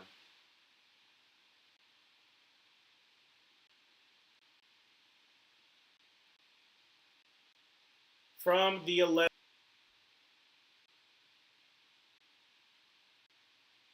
Rodgers drops back a pass.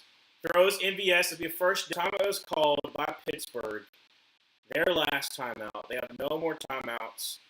And they get some more seconds added back on the clock. So it should be either 14 or 15. But it's still going to sting, unfortunately. Unfortunately for them.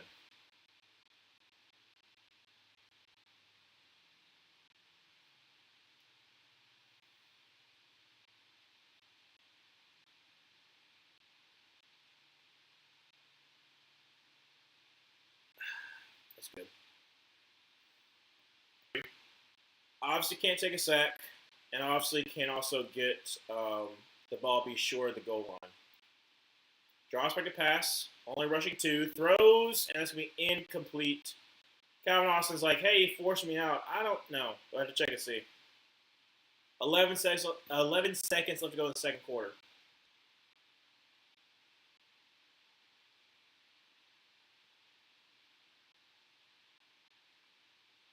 I can somewhat see what Austin's saying.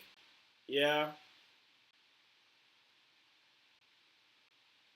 I can kind of see it, but like I think it'll be a ticky tack if they did call it.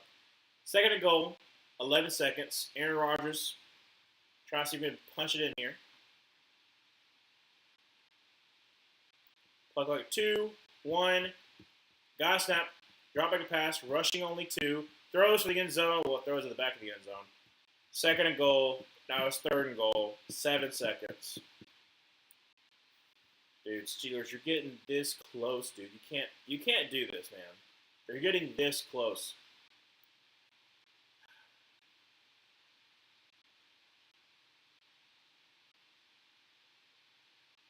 Seven seconds left to go. Third and goal.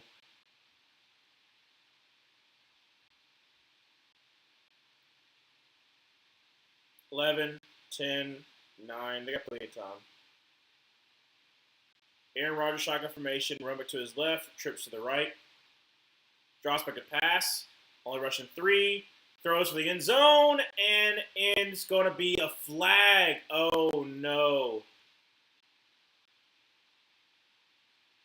Hamilton's going to be called for a pass interference on Freiermuth. I think Freiermuth kind of sold it a little bit. With 2 seconds, it's going to be at the 1-yard line. So Pittsburgh is probably going to run this, if I had to guess. You don't just take it. You don't just, let's see here. Hamilton, he goes into Hamilton, and then Hamilton's kind of like right here. He goes into him. Hamilton kind of locks him up. I think it's more so him kind of selling it. So it'll be all right, though. First and goal from about the 1. This is crucial. Aaron Rodgers, under center. Heavy set to the right. Kenneth Gainwell in the backfield.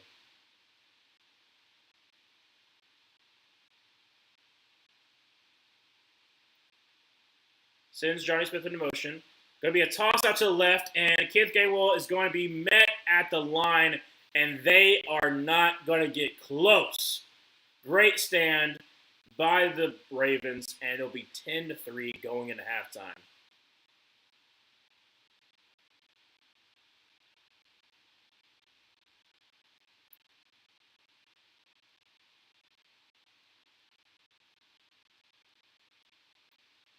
Don't love the play call. It gets absolutely stunned by Gilman, and it'll be empty for the Steelers. Now, obviously, it's still 10-3, still a 7-point game, but that's huge.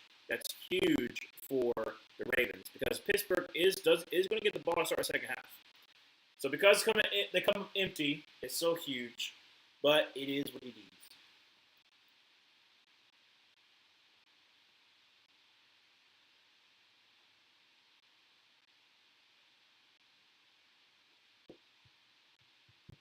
I'm sure there's a Mexican flag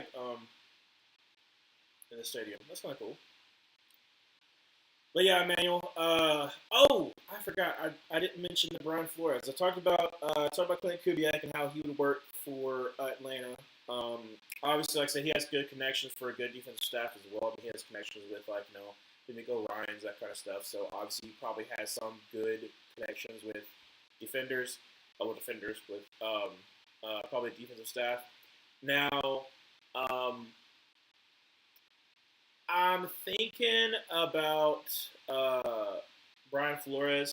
Obviously, there's the whole entire thing with the Tua situation, but now he might have been right about Tua and all this kind of stuff. And I think if you bring Brian Flores, that defense will still be as good as it's been. Because I think even as a defensive coordinator, his defenses were even as a head coach, his defenses were so good. Offenses were still a problem, but now you have the offensive weapons. With depending on who Brian Flores can get as offensive coordinator, I think that's the other key thing. Who, Brian? Is that the? No, it's just a different lady. I thought it was the same lady as the AT&T lady. Anyway, sorry. But like I said, it's if that's big if you're able to get Brian Flores and a experienced play caller, not just like some run of the mill kind of guy, an experienced play caller, that could be very dangerous. I like both those options for you. If that's what you've been talking about. I like both those options for you, but it's really going to come down to obviously their specialty is offense and then defense. Can they find that balance to help build up this very talented team to be able to possibly make a run in the NFC South next year? Because you have the talent to do so. It's just some wild decisions that led to you not doing so, and also some bad execution by your kicker. But now you got Zane Gonzalez. So you think if Kalen DeBoer, okay, sorry, but no. Here's the thing. I'll read it out in its entirety, manual, but no. You think if Kalen DeBoer gets fired, is Lane Kiffin enough of a weasel to jump ship to Alabama? Look, if this was old Alabama, maybe. But even old Alabama gave Mike Shula 4 years. Even old Alabama gave Mike DeBose 4 years. They shouldn't have given Mike DeBose 4 years. They still gave him 4 years. I think they'll give Kevin DeBoer at least 3 years. If Kevin DeBoer does get fired this upcoming season, let's say Alabama loses and they go 9-3.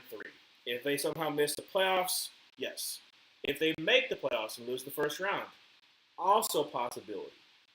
Because then they'll be like, no, we can't even make it really past the first round. We made it past the first round. We got blown our brakes off unless against Indiana. So maybe. But would he leave LSU after 1 year? No. I don't think that Lane Kiffin would leave after 1 year. I think Lane Kiffin would want to stay at LSU, especially with the fact of it would be better for Lane Kiffin. Okay, here's where I say no. Thinking for Lane Kiffin always thinks what's best for himself. So here's my idea. Okay, so Saban retires after the 2023 season.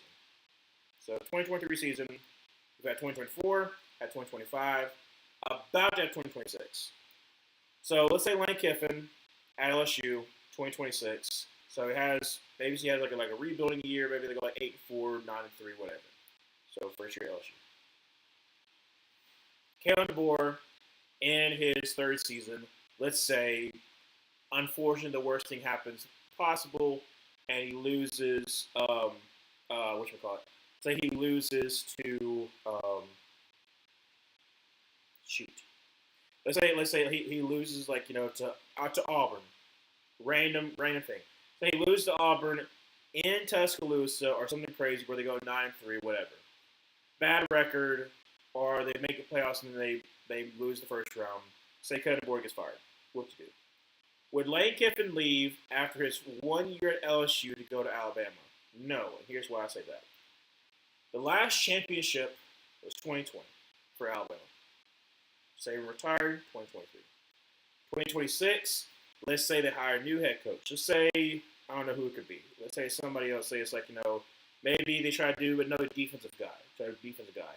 Would Dan Lanning leave Oregon for Alabama? I don't know. Maybe he would. Maybe he wouldn't. I don't know. He's got more money, for NIL, he possibly could imagine. So maybe not. But let's say they get a new guy. Give him 3 years. Let's say Bama still does not improve after those 3 years. So after those 3 years, it would be 2027, 2028, 2029. With those 3 years, 2030 would be the year of the next head coach. If that's the case, Lane Kiffin will be at LSU 4 years. There'd be 2 regime changes in between Nick Saban and him possibly going to Alabama. Alabama would get desperate to try to get a guy who's won national championship. If Lane Kiffin doesn't win a national championship in 4 years at LSU, something probably has either gone wrong or they've lost in the championship game. So only then would I think that Lincoln would leave LSU for Alabama. That's the only way I would think that Lincoln would leave LSU for Alabama is if he feels comfortable with the pressure is on Kellen DeBoer because he's the one who's following Nick Saban. If if he's the one who replaces Kellen DeBoer, one, he would only be at LSU for one season, so it wouldn't be that's like he would burn another bridge to LSU and burn bridges to also the other thing too you got to think about he would burn bridges to Louisiana high school coaches because if you don't think that Louisiana high school coaches are LSU fans, so if you leave LSU in a weaselly way, you are screwing yourself over from very potentially very highly regarded prospects. So as much as he has spurned other colleges, he hasn't spurned the colleges that are going to screw you over when it comes to recruiting. Like, if he became the head coach at Texas or at Alabama, a huge recruiting hotbed would be Louisiana. So you still have to have good relationships. So it wouldn't make any sense for him to want to leave um, and, kind of screw himself over in the long run. Your relationships with the high school coaches is what keeps you as a head coach. Your relationships keeps you as a head coach. I'm not talking about this season. I'm talking about like a couple of seasons in the future. If the board doesn't get close to Bama standard and Kiffin shows what he can win at a high level, let's say, all right, so like I said, 3 years down the line, because the board does not have enough to make the AD, what is his name? Antsy. Oh, okay. Yeah, like I said, I would agree with that. But like I said, I think that even Lane would be like, I gotta stay. Like if DeBoer gets fired next year, because there's already been some people who are calling for DeBoer's job. If Alabama doesn't deliver next year, there will be some apathy that starts to set in with some of these. That's what I'm saying. I'm very concerned. I'm very concerned for Alabama fans because the fact that you just got, oh, by the way, John Hamm's hosting the NFL Honors. Good for him. The fact that you just had one of the greatest runs we've ever seen in our whole entire lives. Greatest runs we've ever seen in our whole entire lives. And now you aren't meeting that standard. But yet you're not terrible. You're still not terrible. There are some fans who've gotten used to this, used to constantly winning, that are not used to now being close enough but not being able to deliver. The Patriots, right now. The Patriots had one of the greatest two runs we've ever seen in our lives, like back to back. And then it all fell down, all crumbled down. They sucked for a couple years, but then they were able to get a legacy coach who was able to build them back up. Only in their first year, so still like what could possibly go down for the Patriots in the future. But he was shown to be a good coach of the Titans, was fired by the Titans wrongfully, and now is a head coach for the Patriots. So if Alabama happens to have that done, let's say like a former player, or let's say like former coach or something like that, comes back and builds back Alabama the right way, then maybe. I am wondering how it's going to be because there's always going to be that, the growing concern that starts to happen for Alabama at the time after Bear Bryant retires and until they get the next national championship game. It's a huge mess in the where part of it is because Auburn gets to be good at that point in time. There's like a huge change where Auburn under Pat Dye becomes to get very successful. So that kind of spurns some of this, and unfortunately Auburn has not been able to capitalize. But maybe hopefully they can do soon. I don't know. I'm a very big passionate Auburn fan, but I'm very skeptical of them. Trying to have realistic expectations instead of being a toxic Auburn fan. But Bama, after Barrett Bryant dies, goes through the Ray Perkins years that has some ups and downs, and because he can't deliver, he goes to the NFL. He takes his first chance. He goes to Tampa Bay to become the head coach of Tampa Bay. Then they hired Bill Curry, who's successful at Georgia Tech. Bill Curry's having successful years, but he can't beat Auburn, which is a huge deal. That's the reason why he, after basically winning, actually, they lose the Sugar Bowl, but they lose to the national champion, Miami that year. Doesn't matter. He's like I said, he takes the Kentucky job. So what I'm saying is like it starts to build up this thing of like it's been a while since we won one. Like it had been since 1979 since Alabama had won national title. Bear retires in 1982. You see what I'm trying to build up. It's very similar right now to what's happening. Is that you're starting to see the buildup of like, all right, well we're trying to give DeBoer his time, but we ain't won title. We're not back in contention, and like we're falling behind, and it starts to be a kind of problem. Now, Auburn isn't doing what it's supposed to be doing where it was back in the regular. Even further away from Alabama being in the national championship game, having had the GOAT. I'm saying that would be when Lane Kiffin takes over because then we get a lot more support with people being like, okay, like, hey, it's been a while. We gotta have some kind of patience. And I think Bama will get more and more patience the longer that they're not in the national spotlight as being the guy. And right now, they aren't the guy. So that's what I'm saying. Is like, if I'm strategic like Lane Kiffin, take what you get with LSU. Maybe even LSU could take it to a national title. Then why would you want to leave? But I don't know. It's very telling what's going to happen over the next 5 years in the SEC in general, because it's always unpredictable. Warren got up to 10-3.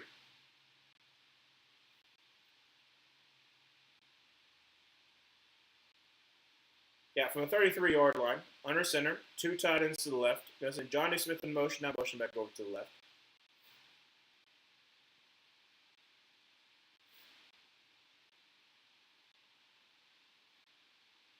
Going to be a toss to Warren off to the left side. He's going to get to the 35, to the 40, all the way down by the 42-yard line. Nice gain there of 9 yards. Second down and 1 for the Steelers. Just keep on keeping on. Just make it on downfield. Emmanuel. Also, about the press conference, IDK, if we give Morris an exit conference, I would imagine we do, since it just seems like something teams do. I want to see his face when he gets up there. That's sick. It's sick and twisted, man. You have a sick and twisted mind. You want to see a person in pain. That's so wrong. Going to be hands to Warren, who's going to try to... He got the first down, actually. Gained about 2 yards. And a little push forward. Going to get to another 45.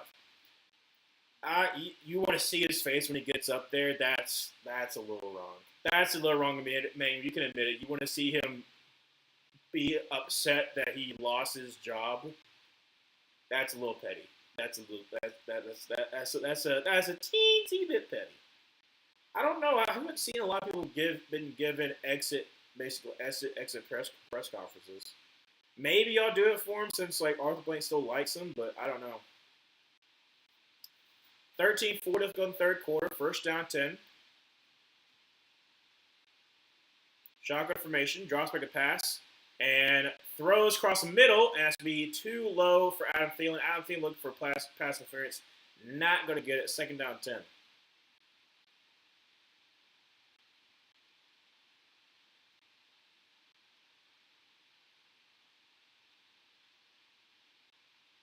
All right. Second down 10 from the 45. Empty set. Trips to the right. Aaron Rodgers drops back a pass. Throws, and that's going to be incomplete. Try to get to, is that Austin? I think so. Oh, shoot. Kyle Hamilton's down on the ground.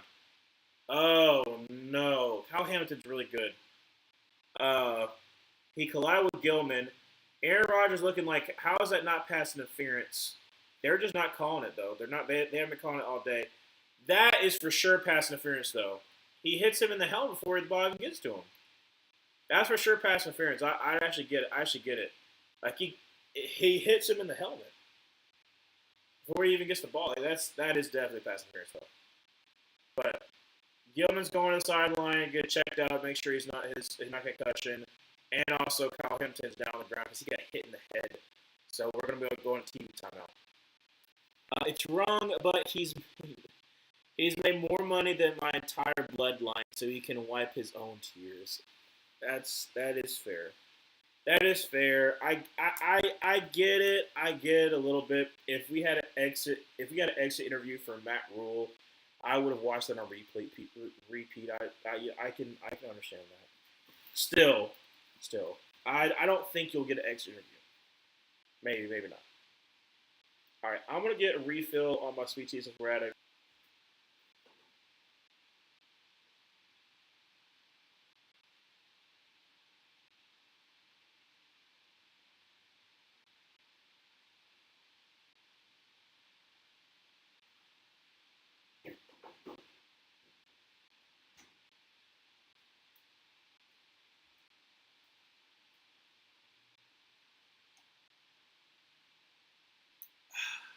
Oh, that's good.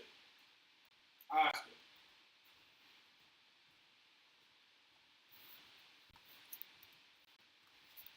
Whenever I have this, I feel like a little tidy. I don't know why. But yeah, like I said, if Matt Rule had an exit interview, I'd probably feel the same way. But I mean, here's the thing. Here's the thing. I think Raheem will probably go like be a DC somewhere, or like I would expect there like an analyst somewhere maybe to kind of get like rebuild his image. But he's technically had two chances. I don't think he's gonna have another chance to coach to be a head coach because he was a head coach at Tampa Bay when he had Josh Freeman. And then the year before they got James Winston, I think it's when he got fired. I think it was 2014 when he got fired. I think it was 2010 to 2014. I think that's right. And then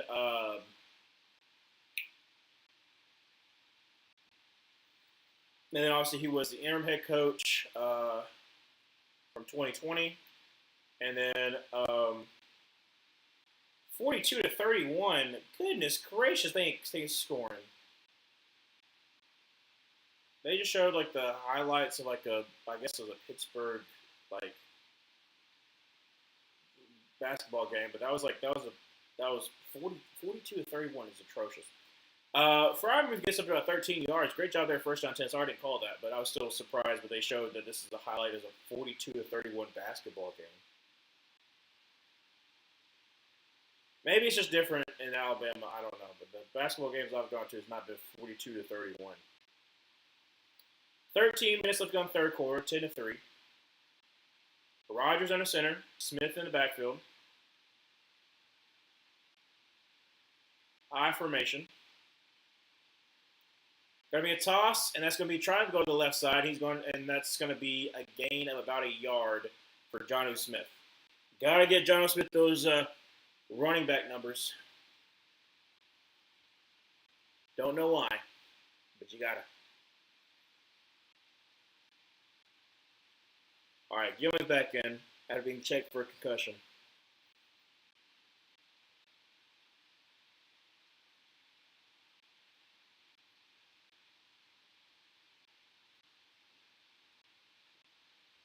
Deshaun Darnold Washington, also I think he broke his arm. It broke his forearm.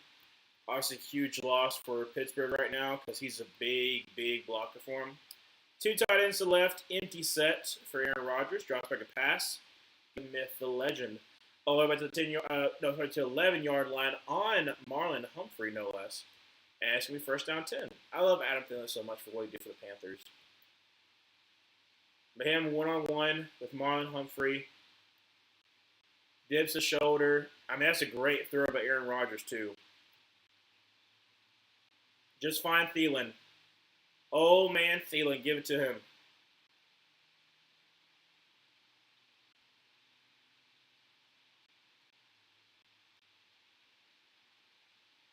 All right, under center from the 11-yard line. Going to be a handoff to, which one is that one? Warren. Warren up to the 7-yard line. Gain of about 4 yards there. Second down and 6. Basically second and goal, but it's still second down 6. Yeah, they're mentioning the fact that the Panthers traded Thielen to the Vikings. The fact that we got a 4th round pick is crazy work. And he only stayed for like what 7 games maybe for the Vikings. Second down 6, shotgun formation with Jalen Warren to his right.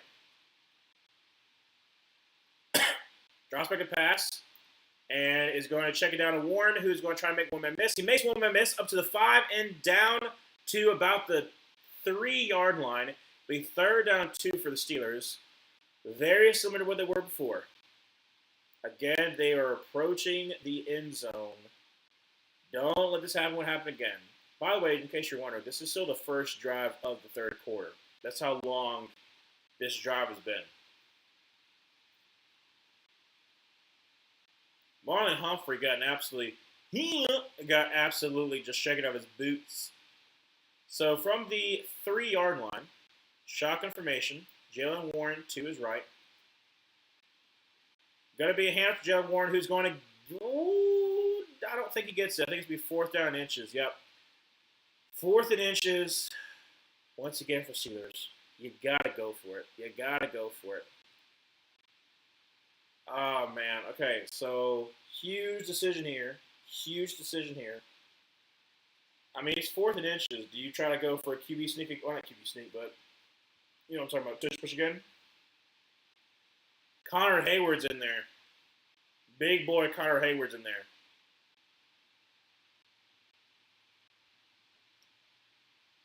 (9-11), never forget, in the 3rd quarter. It's going to be another touch push. So, kind of figured. Under center, push, and he is going to get the 1st down.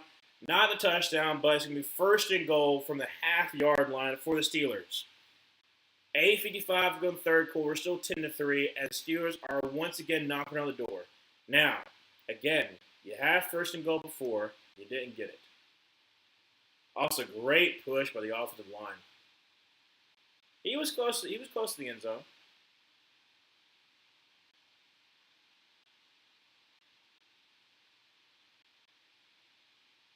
Oh, shoot. Kyle Hamilton's going to the locker room. Touch push once again, and that's going to be a touchdown. A flag is thrown. I don't know if it was either, if it was on the offense or the defense. It's going to be a touchdown. Now, the line judge, when he threw the flag, he also threw his hands up for the touchdown. So I'm assuming he's on the defense for being offsides. Let's see. Offsides on the defense, doesn't even matter. It is a touchdown for the Steelers, and with an extra point by Chris Boswell, we'll tie it up. Please let my prediction be true. Yes, offside.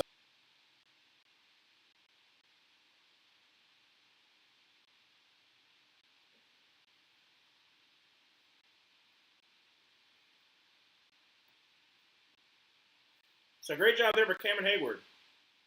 That was a 12-play, 67 yards, 6.5 minutes off the clock. It was a long drive. So Chris Boswell on here to kick it away. Well, not kick it away, but kick it for a tie. Kick is up. Kick is good. So like I said, it's 10-10. 8:30, not 8:30. 8:23 left to go in the 3rd quarter. Oh, baby. If I get a perfect, even if the Steelers just win, that should be fine for me. So I'll get 3 points. But if I get the perfect score, baby, if I get 5 points, I'm behind Luke by 5 or 6. I'm thinking behind Luke by 6. And so I'll be right on the doorstep with Luke.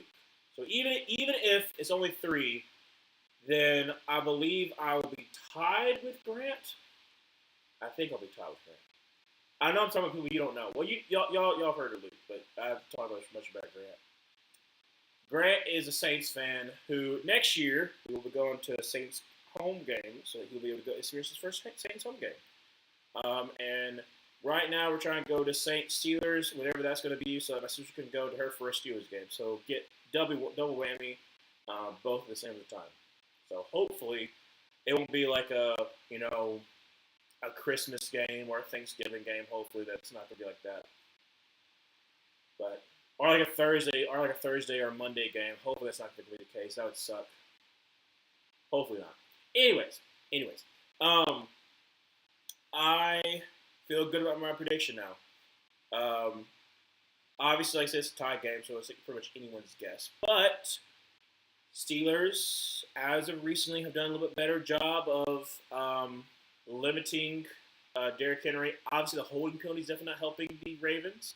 It's kind of what uh, it's kind of like what John Harbaugh's been kind of talking about, which is true that the holding penalty is kind of killing their drives, but it is what it is. So I'm not too mad. Also, who are these extras that he's throwing to? I love that like they got like these extras that he's throwing to for the SoFi commercial for Josh Allen.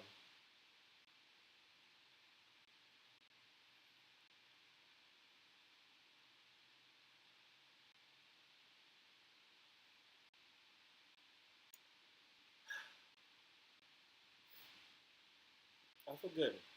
Oh, that's Philly. I just realized I saw a Lincoln Financial Field and I was like, oh, that's Philly. I didn't realize all three of those stadiums are really close together. The baseball, the 76ers, and the I'm assuming the 76ers. That's the Flyers. I don't know. I want to go to Philly. I want to go to a lot of these stadiums, a lot of these places yet. I mean, I've got some trips planned in the very near future. I've talked this before. I'm a very big trip taker. I love to travel. I love to save my money and then travel, experience new places, and say I've been places. I haven't been to a lot of places up in the Northeast that I want to try to visit. From the 5, turn from the 15 to the 20, up to the 25 to the 30, up to about the 34-yard lines where Ali is going to be stopped. First down 10 for the Ravens. 8:17 left to go in the third quarter. But yeah, I like to travel. Like to travel a lot. Are they comparing him to a frog? They're comparing him to a tree frog. What are we doing? Frog stance. It's a 4-point stance. It's a 4-point stance. So what are we talking about? It's a 4-point stance. It looks like a tree frog. Yeah. Hand off to Derrick Henry. He's going to get no gain. Great job there. Was that no? It's not Porter. Who's that?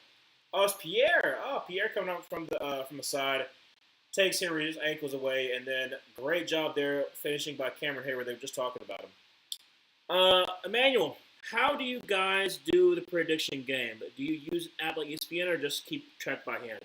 By hand. We don't use ESPN. I just do it like on my notes and I calculate each time. And I'll talk about that in a second, like how we kind of calculate. Second down, about let's say technically 9, but it's like 9.5. Shotgun formation, running back to his left. Drop back to pass, and Lamar is going to step in the pocket. He's going to get not sacked, but you might want to make sure you get the ball. I guess it's an incomplete pass, but Cameron Hayward. Oh shoot, we got injuries. It's Jalen Ramsey. He's down on the ground. He's like.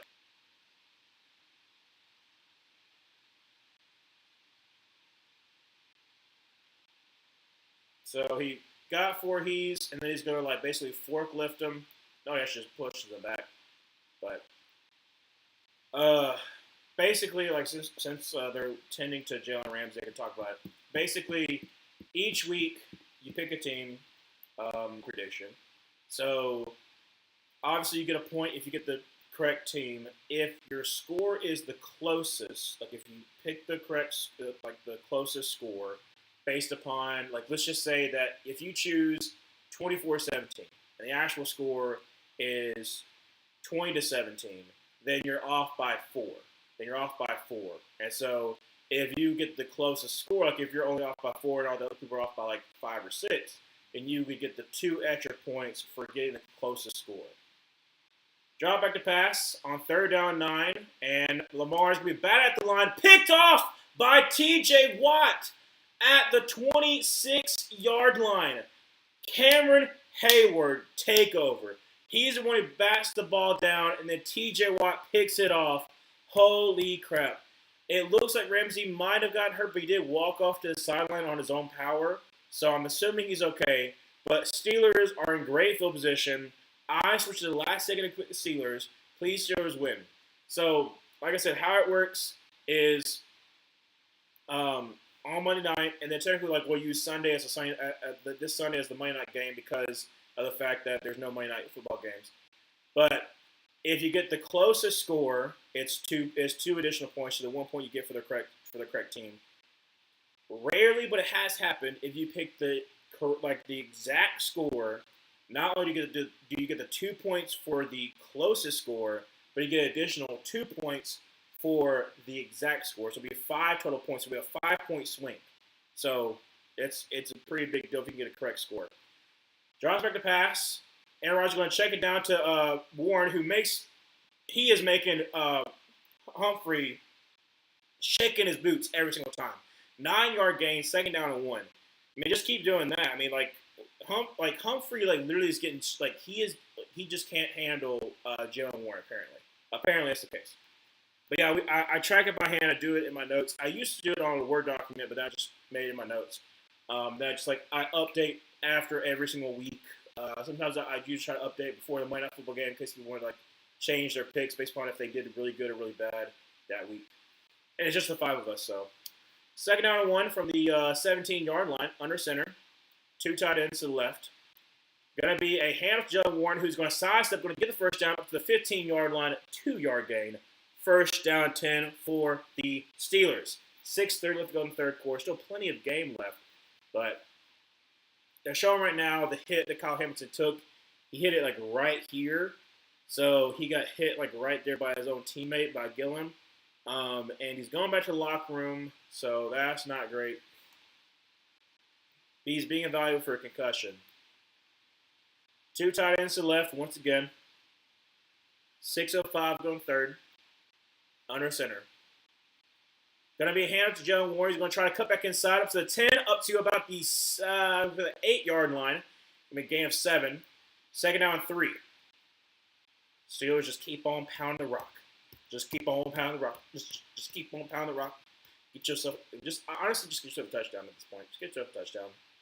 Just make it easier and stuff. Panthers Techno Bowl winning the South. And in your Techno Bowl, they won the South? Nice. 2 tight ends to the left. Once again, it's the same formation. Under center, second down 3. Going to be a half Jalen Warren, who's going to cut back inside, and he's going to get about 1 or 2. Third down about 3. Third down about 2. Sorry about your Bears today. Well, they did lose, but they're still the second seed. So it still helps. It helps the fact that the Commanders lost. Well, Commanders won. So they're still the number 2 seed, but it does definitely hurt that they lost. 4:55 going third quarter, second down. Third down 2. 10-10 tie. Shotgun formation. Running back to his left. Steelers have dominated this third quarter. And timeout is called by the Steelers. Kind of wild you decided to call a timeout there, Aaron. They try to get the jump off sides, but I don't understand why that's the decision right there. Because you wasted a timeout. If it comes down to it and you need that timeout, guess what? You missed it. You missed the opportunity. You did something stupid. No, in the link I sent. The link you sent. Which link? The link? I'm trying to remember the link. I don't remember the link there, Adobe, unfortunately. Thank you, Zoe. At least this wasn't the playoffs where it happened. But if they do it again next week, I will be a lot more upset. Yes, if you somehow lose, leave the Bears go. 4:37 left going into the third quarter. Third down 2. Aaron Rodgers probably going to try to go MVS right here. Shotgun formation, run back to his left. Sends MVS in motion, drops back to pass. So my perfect score will not happen, but it is okay.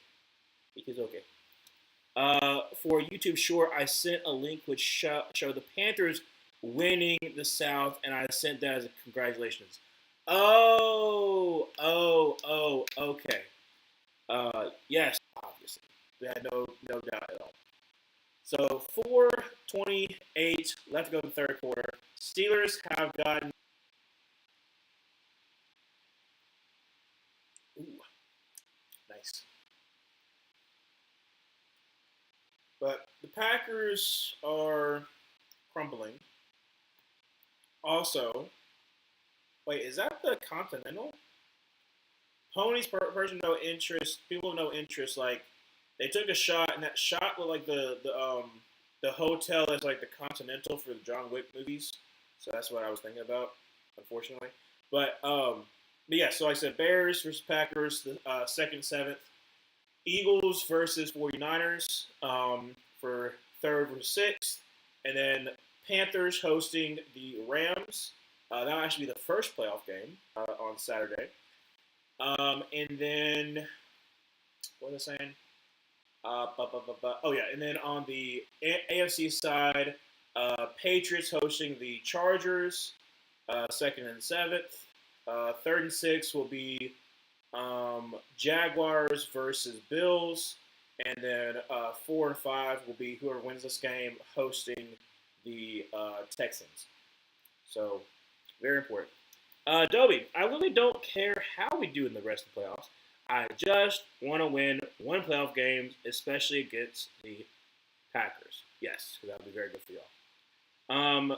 Yes, I will definitely be cheering for you guys to win that game. It'll be amazing.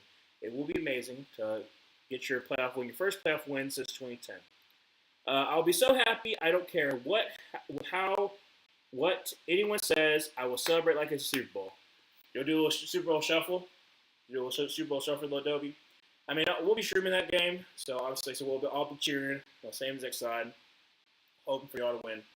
I'm hoping y'all win, and then somehow the Panthers win, and then somehow the 49ers beat the Eagles, which could happen, and then the divisional round comes down to the Bears and Panthers, and that'll be something else too, because then I can't root for you, obviously.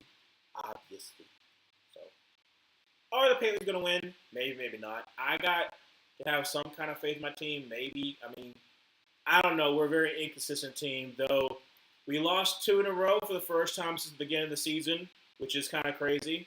But return from about the 1 yard line up to the 10, 5, 10, 15, 20, up to about the 20.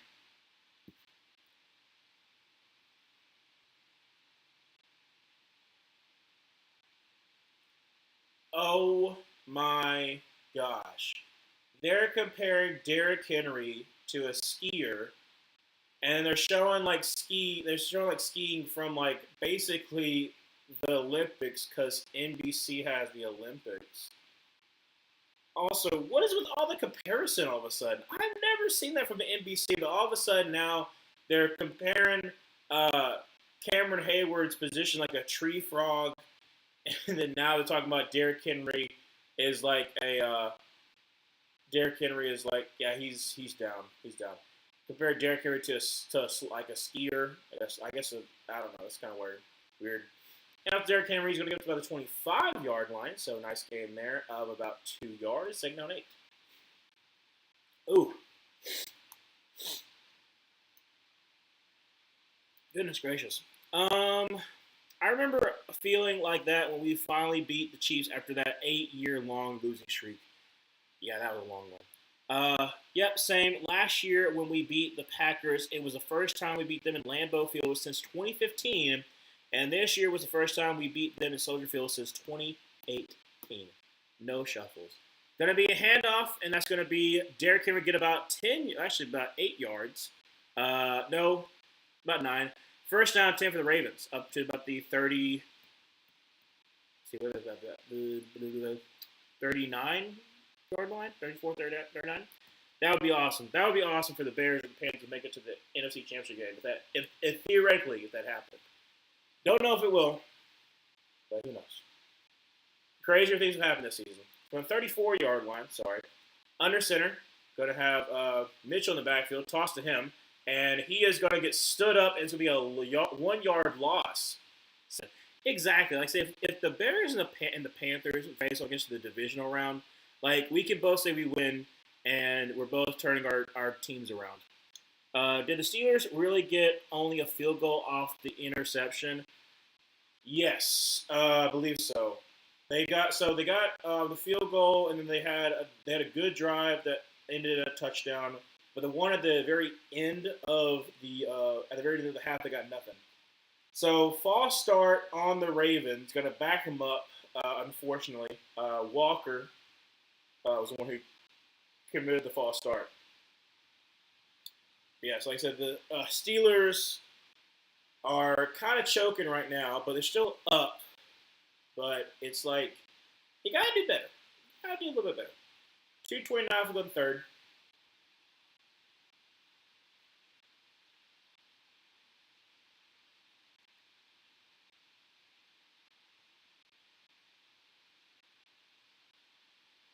First downs this half. Obviously, Steelers only have one. They just basically got the ball. But now penalties once again are backing them up, which is not great for them. Second down and 16. Shock information. Derek Henry to his left. Drops back to pass. They got a whole bunch of people blocking, and it's going to be tipped at the line. Great job there by is that Lee? Is that Logan Lee? I think it is. Logan Lee. I think is he a rookie or a second year player out of Iowa? I remember when he was at Iowa though. I think he's a second year player. Yeah, Logan Lee. Just pass it at the line. They've done a really good job of bagging at the line. There are those towels. Third down at 16. 2:06 left to go in the third quarter. Still 13-10. Shotgun formation. Trips to the right. Running back to his left. Drops back a pass. And he's got all day to throw. Throws across the middle. It's going to be up to about the 35, 36-yard line. That should be 37. He's going to Mark Andrews. So it'll be fourth down. Going to punt this ball away. Great job there by the Steelers. And they'll get the ball back up by 3 with over a minute 30 left to go in the third quarter. So doing a pretty good job. Right now, like I said, definitely focus on the chipping and doing the best they can to make sure that T.J. Watt can't affect the game. Let's see here. Zoe, Logan Lee. That's such a comic book sort of name. Yes, it definitely is. It, like I said, Logan Lee. That's another one to be like a Peter Parker. I don't know. I was trying to think of something, but I can't think of anybody. Great punt, and it's going to be rolling up to about the 12-yard, about the 11-yard line. First down 10 for the 12-yard line. Sorry, for the Steelers. 1:04 left to go in the third quarter. 13-10. Please don't go to commercial break because we literally have like a minute until we go to commercial break, and we'll go to commercial break. We have a minute until we go to commercial break for the end of the third quarter. Why are we doing another commercial break? I'd be talking about, I guess, America's Got Talent or something like that. I don't know. The host, the more you know. Okay, Terry Crews, thank you for letting us know. The more you know. The more you know.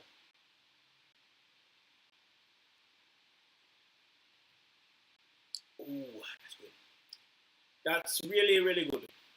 Quite good. Now we're showing Cameron Jordan in his Downy commercial because he stinks. I want him to retire. I don't hate Cameron Jordan. I don't like his. I think his mouth doesn't back up his play. Like, he hasn't been the dominant force that he used to be, but he still has a talking ability when he was like, because you're not that dude anymore. Anyways, it is what it is. Parker, do you like Bray Wyatt? I have no idea who that is. Is it like the Sugarfoot you talked about before? Bray Wyatt. The name sounds familiar though. I don't know why. Oh, he's a wrestler. Oh, it's that dude with the fedora. Yeah, I don't really watch wrestling. I didn't know he died. Yeah, he died in 2023. He left for OnlyFans? What? Okay, I probably shouldn't look at that. Anyways, I don't know much about him. I've seen this image before, so that's really why I recognize the name. but I don't know much about him. If I'm be honest, I've only seen two wrestling matches in my life. Um, one me into wrestling. This was like seventh grade, and so right before we had like a Bible study, he was like, "Hey, you should watch it," and I was like, "I don't really want to." He was like, "Oh no, don't worry. Like I'll put it on for us to watch," and I was like, "Okay," and so we watched it, and then I was like, okay." And then the other one I watched was it was one like about a year ago or something like that. I don't know. It was like Roman Reigns is one of them, so I have no idea. But from the 12-yard line, first down 10. I'm just not really into wrestling. Roman to his left, and going to be a hands kick game. Was going to try the right sides. Got some blockers up to the 15, up to about the 17-yard line. Great job there for Kent Gainwell. Uh, Hulk Hogan. Like I said, I don't really watch wrestling. I know of Hulk Hogan. I know what he means to the wrestling world. I also know his personal stuff. Not a big fan of his personally. Um, as far as a wrestler, I don't know. I can't comment on his wrestling ability because I've never actually watched him wrestle. I know him versus Andre the Giant's huge, like a huge deal, but like I don't know. Like I've heard he was really good, but I have no idea. I can't tell you. Second down and four from the 18-yard line. Drops back a pass. Aaron Rodgers going to throw a little tight end screen of Fryermuth. He's going to get about actually going to 6 yards. First down 10 from the 24-yard line. So first down 10 for the Steelers. Going to go into the fourth quarter up 3-0. Injury update. Kyle Hampton has indeed sustained a concussion. He will be out. So that'll be huge, huge loss for the Ravens. Going into the fourth quarter, Steelers are up. Yes, I do know that Hulk Hogan did in fact die. That was how long ago was that? Was that 6 months ago? Probably actually longer than that. I don't know. I remember when he died because, like I said, Pat McAfee was talking about it, but I don't. Well, he talked about it, Tom Gross talked about it, but yeah, I don't know. I know he was in bad shape near the end, but I don't know. I never watched him wrestle. I'm not a big wrestling fan, so I don't know. Like I said, people say he was good, but that's it. This show looks horrible. I know it's the Vanderbilt rules thing, but it just looks horrible. I don't know. It's just, I guess, pretty people doing stuff and people like, I don't know. I've talked about this before. I don't understand some of the reality shows.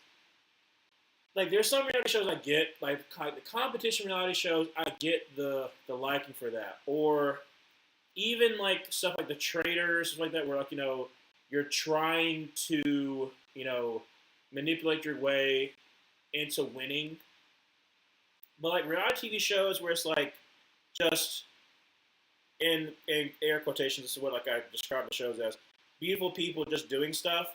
I don't understand that kind of reality TV shows. I don't understand the appeal. Like I never understood like the Kardashians or like, anything like that. I don't get it. And I'm not saying like anything bad for people who do like it. If you like it, you like it. I'm just saying for me, I don't understand the appeal. I have no idea. Maybe like I said, if somebody got me into it, maybe, but like I would not go into it on my own. But yeah, like I would watch like Survivor, Biggest Loser was another one. Like I said, we watched at my house. Um, but that's about it.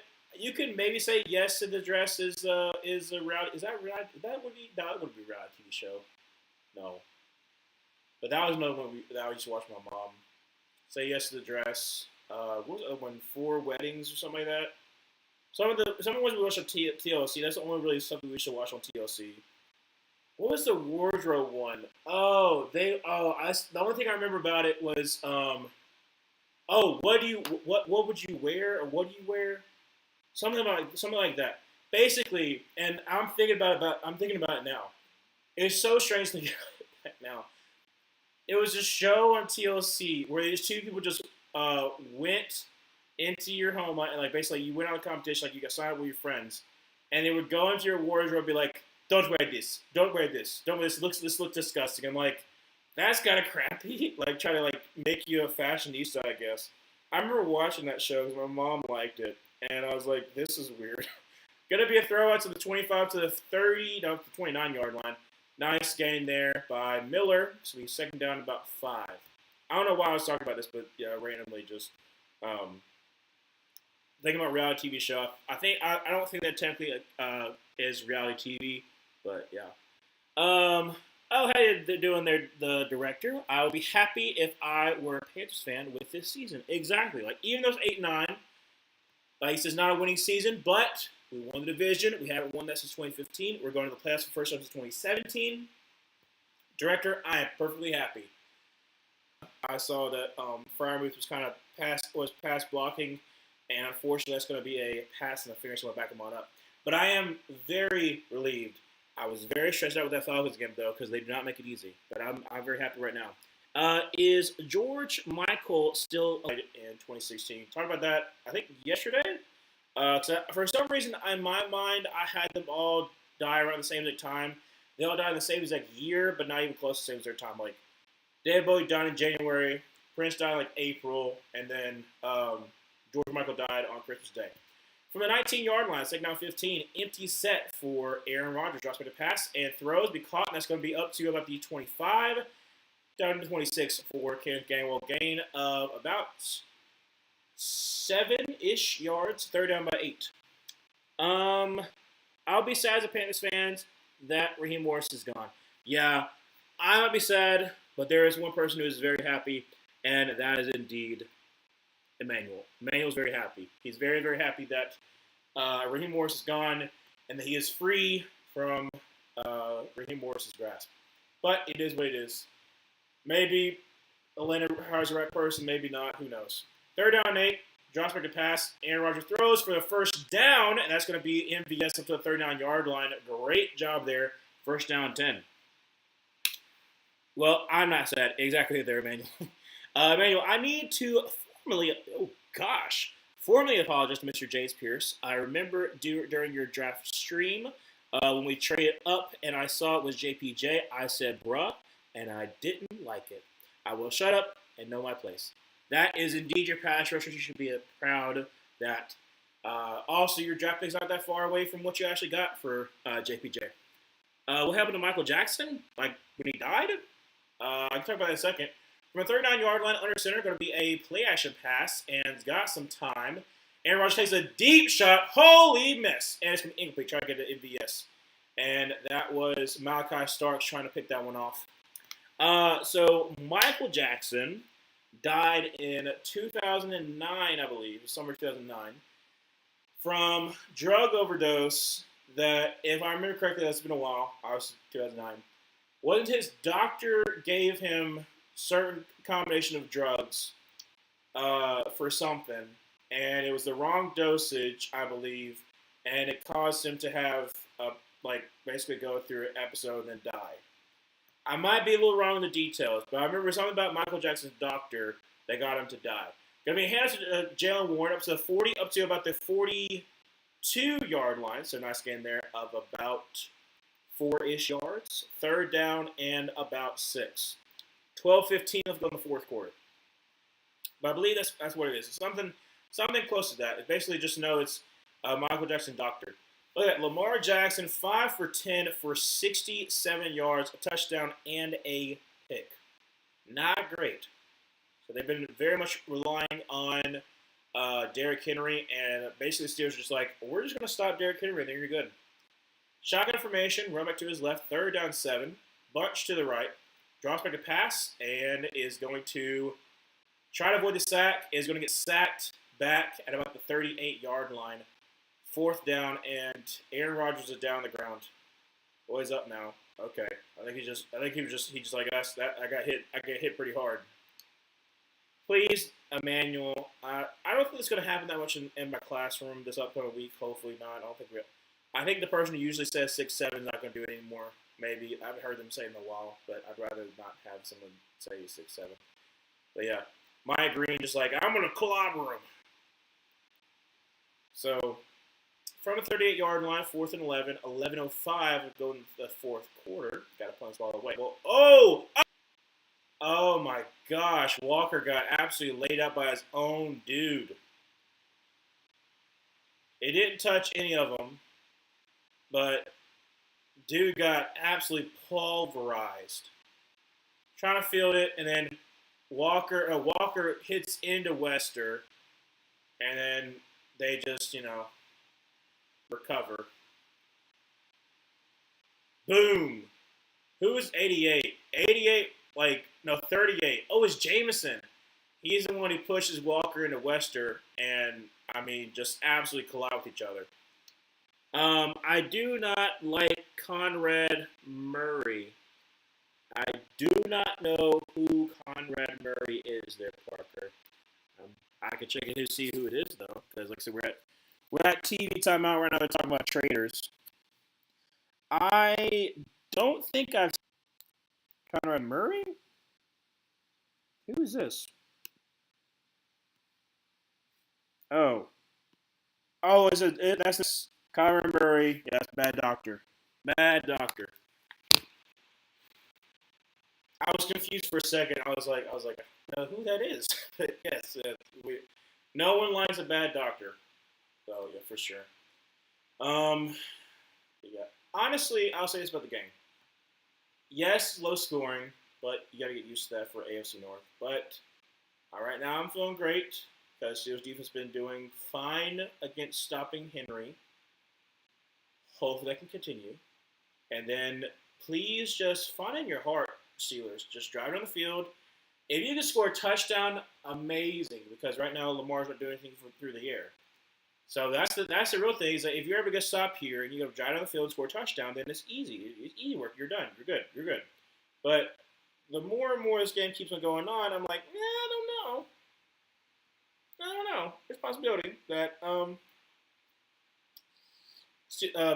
Ravens can still win. So, like I said, I don't know. I think if the Ravens win, the Ravens win. If the Ravens lose, John Harbaugh's probably gone. More than likely. Do I like Kobe Bryant? So I am not a big basketball fan. I respect Kobe Bryant. I think that he is one of the greats. I think that Kobe's 2000 era, I think he's the best. I think he's the best of the 2000 era. I always like to talk about the best of one's era. I think in 2000 you could definitely say Kobe and then transition for LeBron. But anyone who compares Kobe to being on par with Jordan or LeBron, I think that's a little bit silly. I think he's still like top six. I would say I think Kobe's like in my like sixth rated. But holy crap, great catch there by Zay Flowers with the 44-yard line. But I respect Kobe Bryant. Yes, he did die in was it 2020 or 2021? In the helicopter crash. So first down, 10 from the 44-yard line? Yeah, 44-yard line.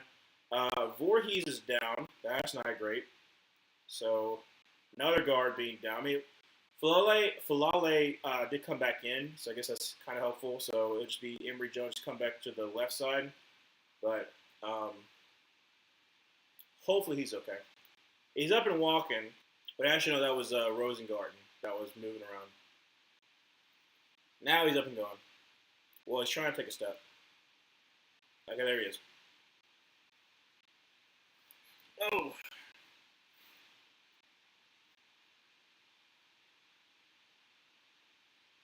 All right, 10:39 to go in the fourth quarter, 13-10.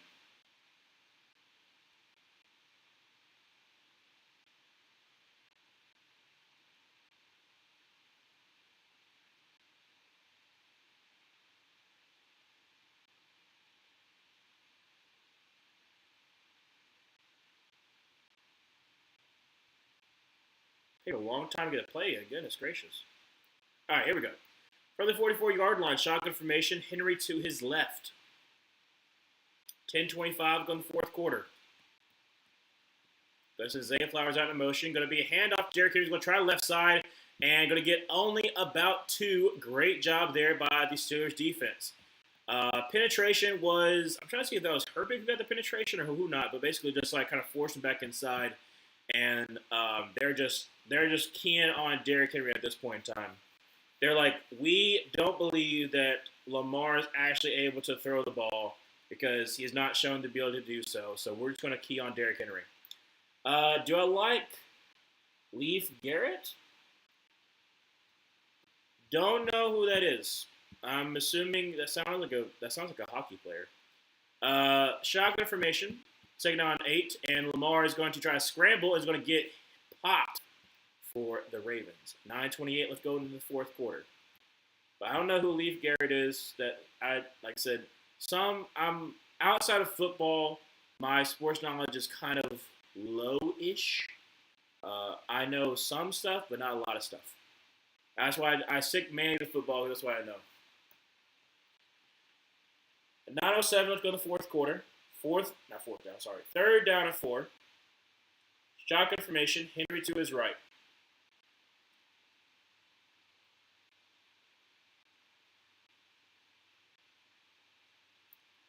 Draws back a pass. Free rusher, and he's going to get. Oh, it should have been a. It should have been a sack. Lamar avoids the sack and then just throws him a floater. The Zay Flowers just runs underneath it because he's able to speed right past him. How in the world did they let him get right by him, dude? How did they let him get right by him? Like, Highsmith is there. It's a free rusher. It's quite literally a free rusher. They like both him and Keanu Benton just miss him. I don't know how that happens. Music singer. Oh, okay. I'll check in a second after this extra point. How would you let that happen? Kick is up and kick is good. So it is 17-13, 8:42. Let's go in the fourth quarter. Let me check and see who this is. Because I might be like a lead singer of a band that I know. I don't know. It's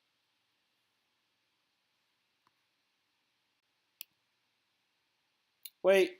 Oh! I know that guy. I don't know his band, but I know him from whatchamacallit. What was he on? Um was it the dumbest? Was it dumbest something? Yeah, World's Dumbest. That's where I know him from. I don't know him from his actual singing. I just know him from World's Dumbest because that used to be on. Was it True TV? I think it was True TV. Um, I just know him from that. I don't know him from. I don't know anything about his music. Um, cause he let's see who's all on. I mean, there's a couple people that I recognize from World's Dumbest.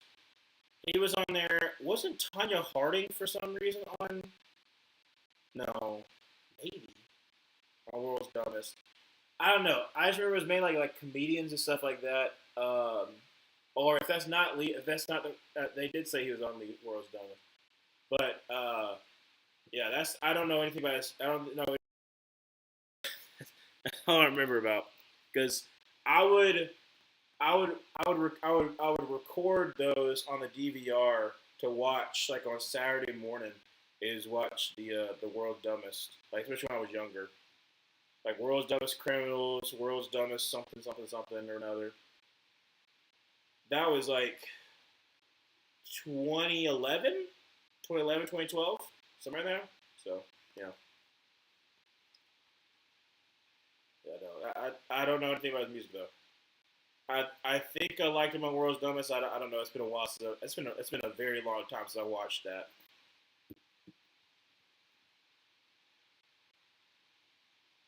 We got a Crown Royal commercial. I don't think I've ever had Crown Royal by itself. I always put it in something else. What royalty tastes like? Is it Crown Royal from Canada? I think it's from Canada. All right, Steelers down by 4. Need you to deliver.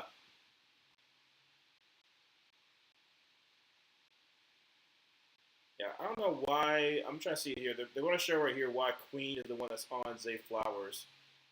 So they're in coverage, in coverage, in coverage. He's got to take the seam. Oh, that's the reason why. He's got to take the seam, and then unfortunately, like I said, he's not going to be fast enough to cover Zay Flowers. That's fair. That's fair.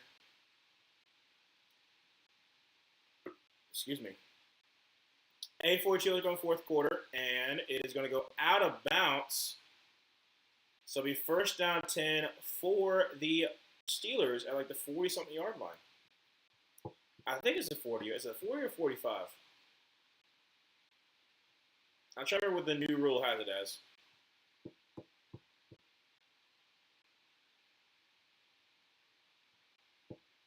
Yeah, 40 yard line. I mean, honestly, it's only 5 yards difference than like if you just kick it out the back of the end zone. So why not just kick it out of bounds? Steelers football season is over with. No, you got like 8.5 minutes left, and you're only down by 4. So no, I wouldn't say that. I wouldn't say the season's over. I mean, they've been able to move the ball too. Under center, two tight ends to the left, Warren in the backfield.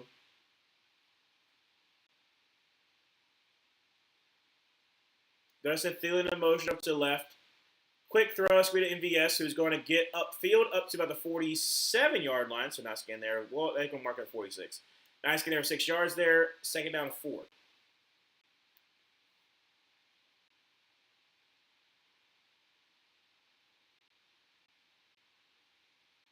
That was weird. Just like cut out for a second.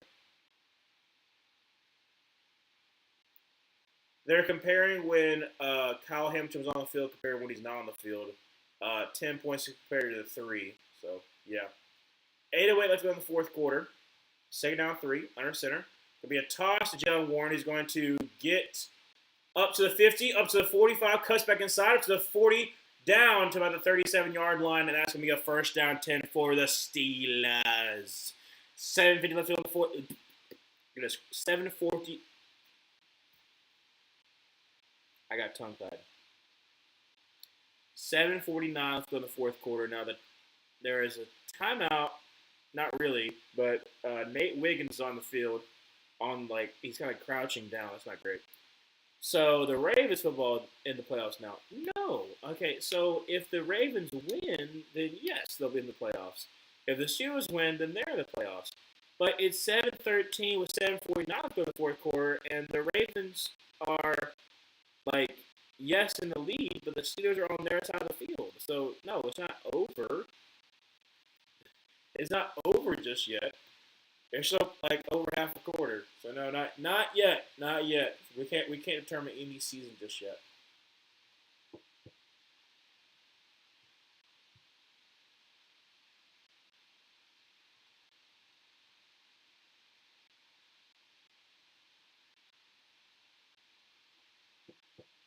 Winter Olympics start. Oh, Winter Olympics start February 6th, 9th.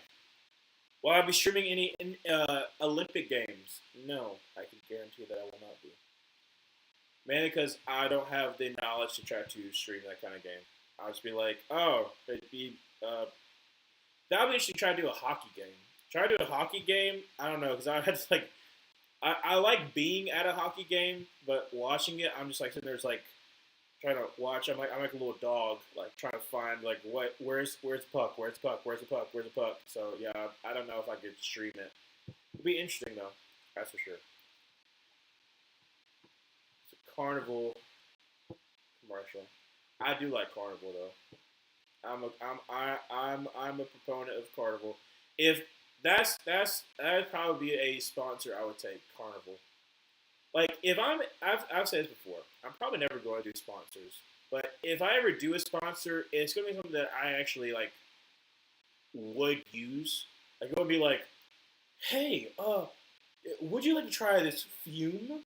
It's better than e-cigarettes. No, I ain't doing that. Because I would never use it. If I'm going to take a sponsor, it'd be something I would actually use. Like SeatGeek. I've talked about SeatGeek before. I'm not sponsored, obviously. But obviously, I use it. I talk about it. I talk about both them and Game Time. I said at different points in the season, it's better to use one or the other.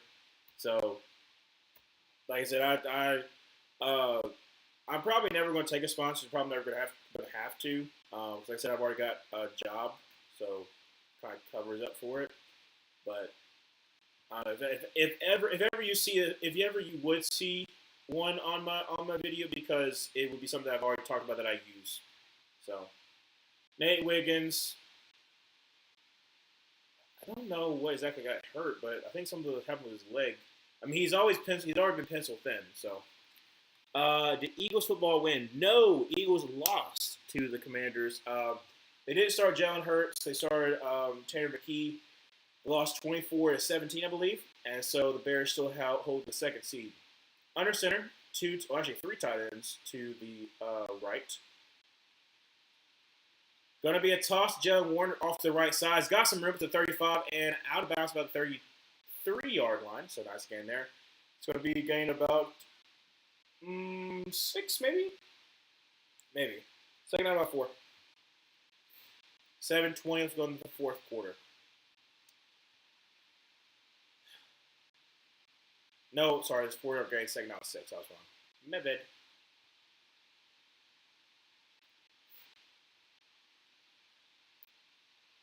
All right, so Aaron Rodgers under center. Going to send Hayward into motion. Now going to be I formation with Warren in the backfield.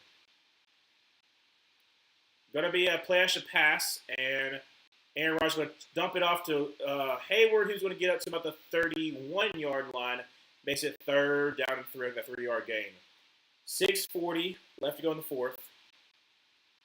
Let's go Steelers. Chargers football, yes, they did. I mean, they're pretty much guaranteed to be the 7th seed unless the Texans or the Bills lost. So they just rested Justin Herbert because he's been absolutely banged up the whole entire season. He's been playing through it. So 6:15, let's go in the fourth quarter. Third down 3, empty set for Aaron Rodgers. And a false start by Kenneth Gainwell.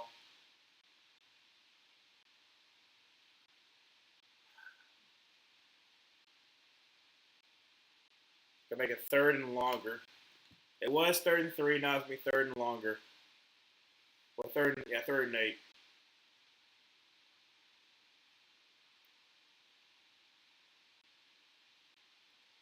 Gainwell looked at Kyle Van Noy when Kyle didn't move forward. He just kind of like went down, and it caused him to move. Unfortunately, but it's not on Kyle Van Noy.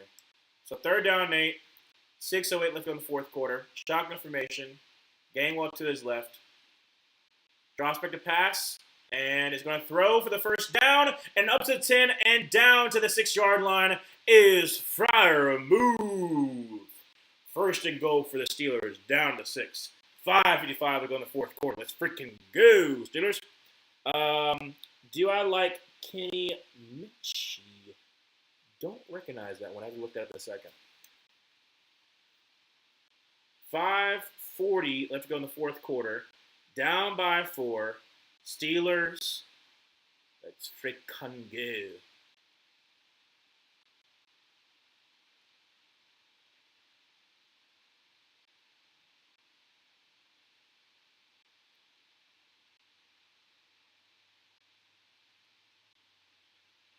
You calling your second timeout? Bro, how are you? Okay, I'm sorry, Steelers. I'm sorry. Why are you taking your sweet precious time getting a play call in? You have one timeout now. That's bad. That's bad clock management. Like, let's just say that you score a touchdown here and you get extra points, makes a 3-point game. What if the Ravens are just like, well, we'll try to go to overtime, and then you can't call timeouts to try to get the ball back? But I don't know who Kenny Mitchell is. I'll have to check and see in a second.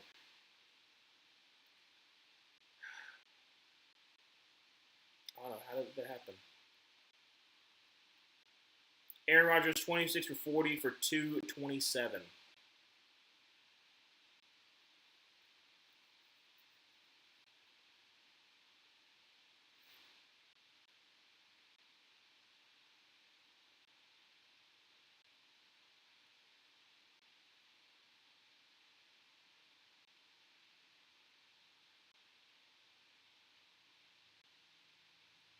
All right, so Aaron Rodgers is going to be in shotgun formation. Trips to the right, run back to his left. Aaron Rodgers is going to be handoff to Jalen Warren gets about a yard. Second and goal from the 4. This game may end in a tie. Maybe, but then it'll just go to overtime. I don't think it'll actually end in a tie. If it doesn't end in a tie, then Pittsburgh wins. So sometimes I see the Steelers twirl that terrible towel, and I believe experience the irrational urge to join in. Exactly. It's like a wise man from North Carolina once said to take your shirt off and swirl around your head like a helicopter. And I feel that too. Aaron Rodgers is going to try to throw for the end zone, and Johnny Smith's going to be short. And it's going to be third and goal from the 1.5 yard line. And Awuzie is a little bit banged up. That's another cornerback that's banged up. Yeah. Aaron Rodgers is like, I can't, like, something's wrong with the comm apparently. He's like, what's the play?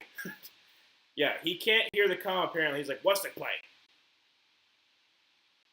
Yeah, so apparently something happened with the comm. It's like you can't hear the play. So that's the reason why they've had to call. That's what they're trying to call a timeout. Third and goal, empty set for Aaron Rodgers. 3:55 to go in the fourth quarter. Got to call their last timeout because they can't get a play call in. What is going on with the comms? Are you going to have to do like old school, like send the play call in with the player, or just go to the sideline and have them shout it out at you?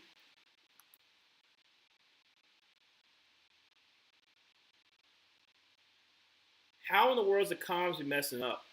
That's what's been causing them to use timeout because they can't hear the play call.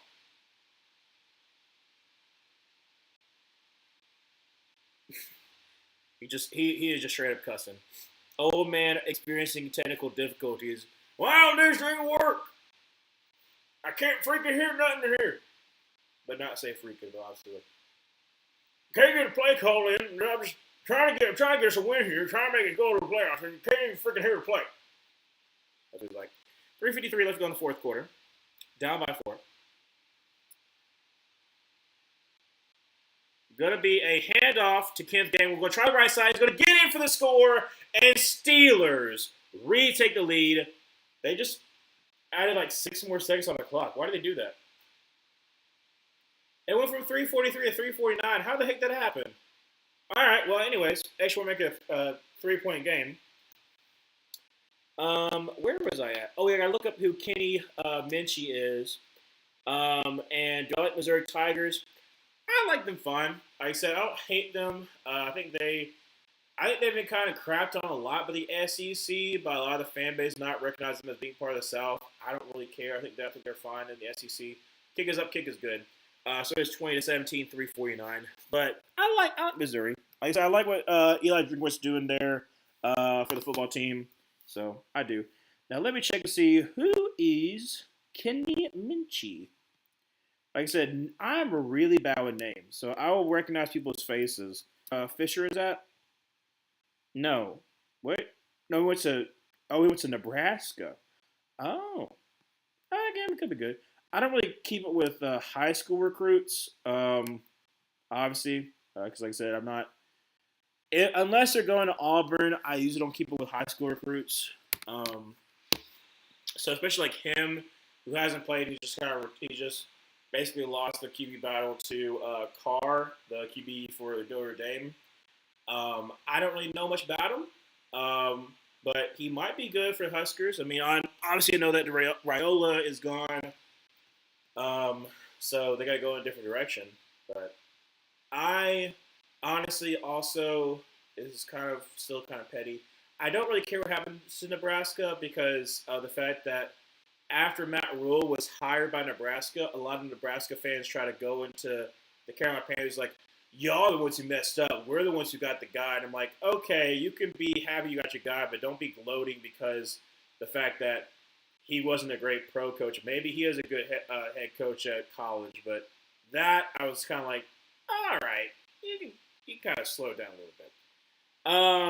Emmanuel, all right, time for Lamar to stop being a busted old QB and finally put the team on his back for one last time. Can't do that. I'm sorry. We can't do that. We can't allow for that to happen. We got to allow for the Pittsburgh Steelers to win so that Mike Tomlin can keep his job because John Harbaugh will be gone, and then you get a better head coach. Shotgun information. Running back to his left. Going to be hand out to Derrick Henry, who gets met at the line by no, it is. Oh, he's 36. Really? Hayward? I thought he was 34. He's 36 years old, and they just showed it on the team. Well, technically, I got like subtitles on, so they say he's 36 years old. I know he's 36, but good for him. So 3:14. Let's go in the fourth quarter. Second down, 9. Shotgun formation. Running back to his left from the 28. Now motions over to the right. Derrick Henry. Drops back to pass. Play action pass. And going to check it down, and that's going to be Ricard, who's going to be at the first down marker, first down 10 from the 37. Who is Missouri Tigers football quarterback next season? I don't know who you're getting in the. I don't know who you've decided to get in the portal, so I have no idea. No, Ravens win so that they can't compete with the Falcons for head coaches. Sorry, Emmanuel, you can't have both ways. You're going to have some good teams that are going to try to get a head coach. So you're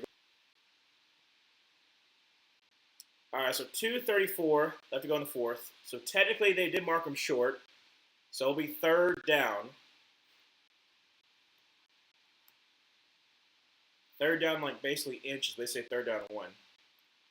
Lamar going to be a fake the toss and going to try to take a deep shot down the field, wide open. Now there is a flag though. There is a flag. Zay Flowers is rushing for the end zone for a touchdown, but there is a flag. Don't know what flag is on though. 2:20 left to go in the fourth quarter. What is this flag? What is the flag? It's on the Steelers, so it's a touchdown by the Ravens.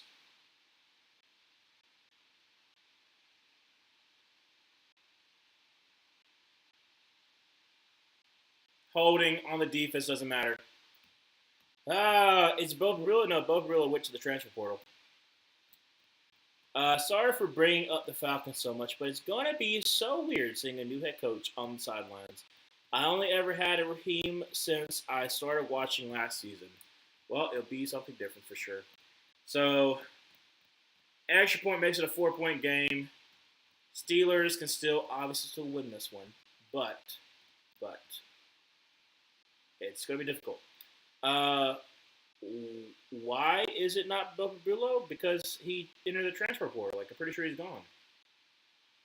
Kick is up. Kick is good. So it's going to be 24-20, 2:20 left to go in the fourth quarter. Pittsburgh has no timeouts, but they do have the 2-minute timeout though. I can't wait for the hiring post. New coaches just bring such a good energy. Yes, they do. Unless maybe you hire Bill Belichick. No, I'm just kidding. You're not going to do that. You ain't going to do that.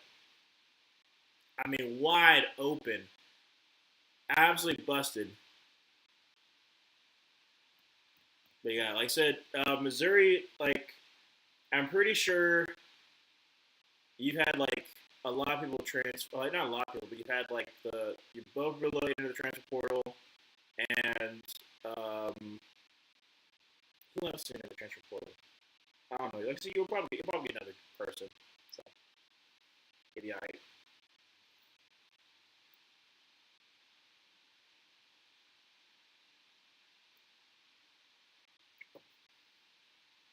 Lamar started celebrating, and he was like, "Oh no, there's a flag," and he's like, "Oh wait, no, it's good."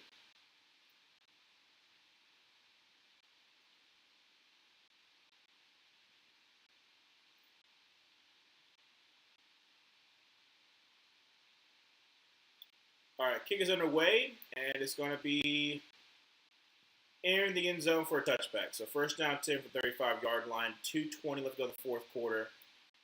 Pittsburgh, Aaron Rodgers, do you have it in you? Do you have it in you? Can you drive it on down the field?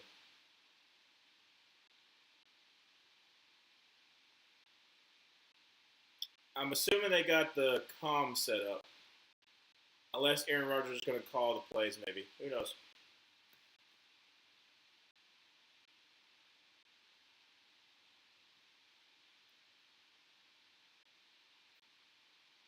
This is shaping up to be a nice ending right here. From a 35-yard line, shotgun formation, Kenneth Gainwell to his right. Drops back to pass. Throws, be caught, and that's going to be Adam Thielen up to the 50, down to the 48-yard line. Adam Old Man Thielen. Actually, that wasn't Adam Thielen. Sorry, I was wrong. I was totally wrong on that. I think that was Austin. I was completely wrong on that one. Everyone loves Drew Aller. Not everybody. Uh, I was not a big fan of Drew Aller. Dude, so many pundits were trying to talk up Drew Aller and trying to talk up what was his name? K. Klubnik from Clemson, and I just don't see it. I see that maybe you could see potential in Drew Aller, but just up here, I don't think he has it, and maybe eventually he could be, but it's going to take a lot of work for Drew Aller to be able to be the guy, and I think that a lot of people are like, well, Josh Allen could do it, maybe, but I just don't think that Drew Aller can. He always crumbles in big time moments, and so I wasn't a big fan of Drew Aller. I think they're going to be able to be making it in the NFL. So, from the 48-yard line, Pittsburgh has no timeouts, just the TV time. I just had the 2-minute timeout. Let's see what happened. Now, Baltimore has all three, though. Baltimore has all three. Not everyone loves K. Klubnik, Barry Parker. Not everyone. From the 49-yard line, shotgun formation, run back to his left. Draws back to pass. He's got some time. Throws. That's be caught. And that's going to be, now that's Adam Thielen, who gets thrown out of bounds. They're going to give him 4 momentum. About a 8-yard gain. Second down, about 2. 147, 146, 145. Clock continues to run. From the 41, second down 2.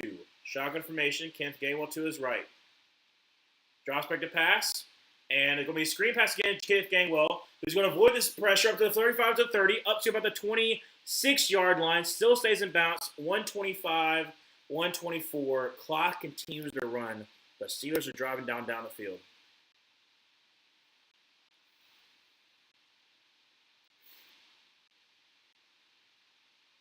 From the 26, shotgun formation, run back to his right.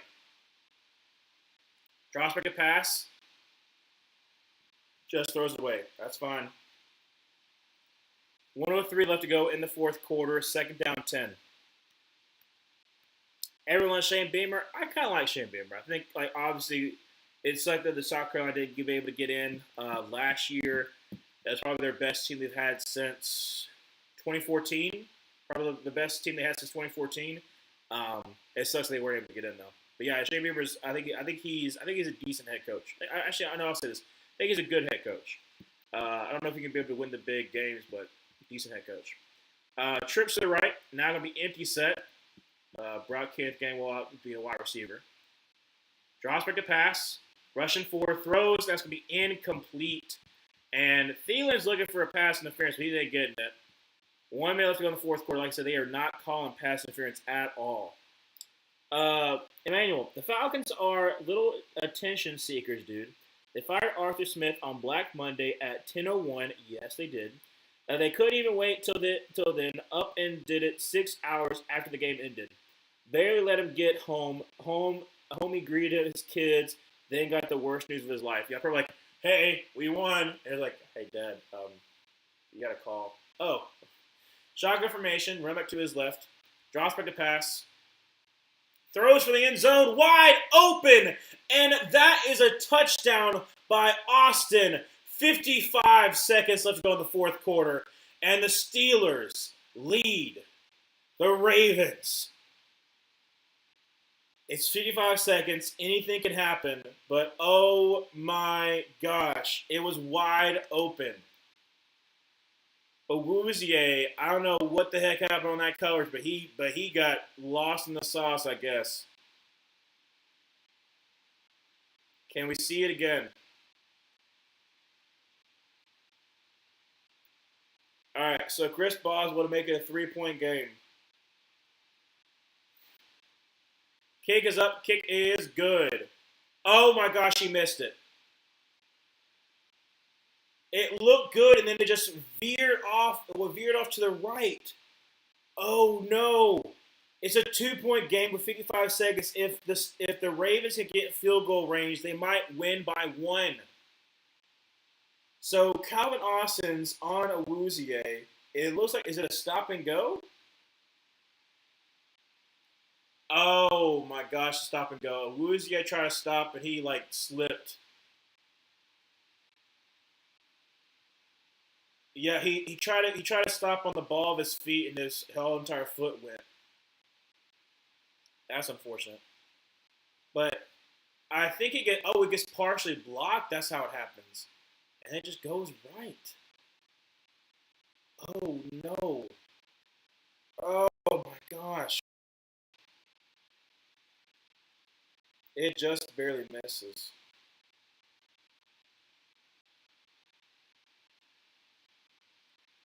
This is crazy.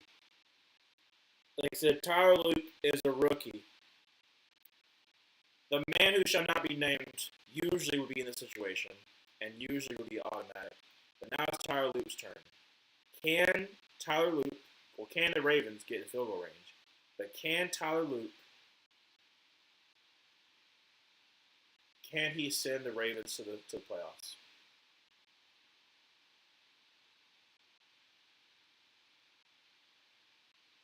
Kickoff's underway. It's going to be returnable from the 5, from the 10 to the 15 to the 20 to the 25, up to the 30, up to the 35 40, up to the 45, all the way up to the 46-yard line by Keaton Mitchell. With 47 seconds left, the Ravens are close to field goal range with all 3 timeouts. Steelers defense. Gotta lock up, man. Gotta lock up.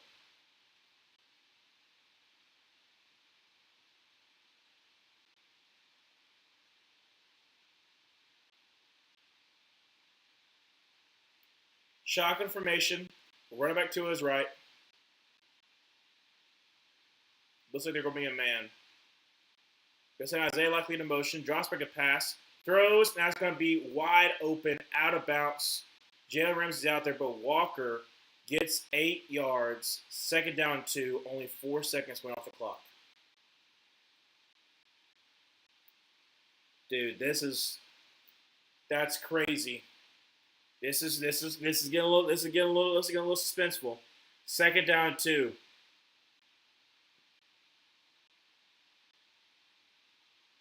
From the 45. Lamar in shocker formation. Derrick Henry to his left. Draws back to pass. Quick throw.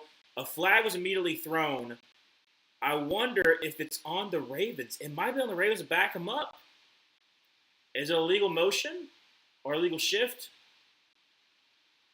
Illegal formation, and it's going to back him up.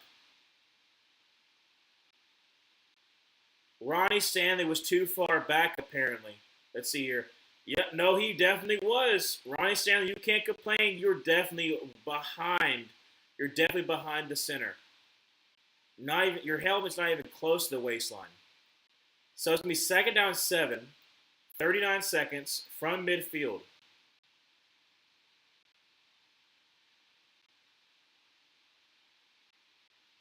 Shock information. Derrick Henry to his left. Going to send Isaiah likely in motion to the right.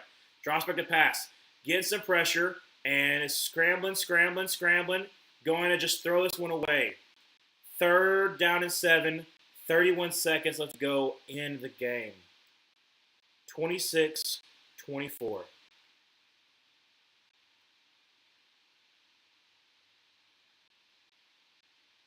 they're trying to keep him in the pocket. Try to keep that edge.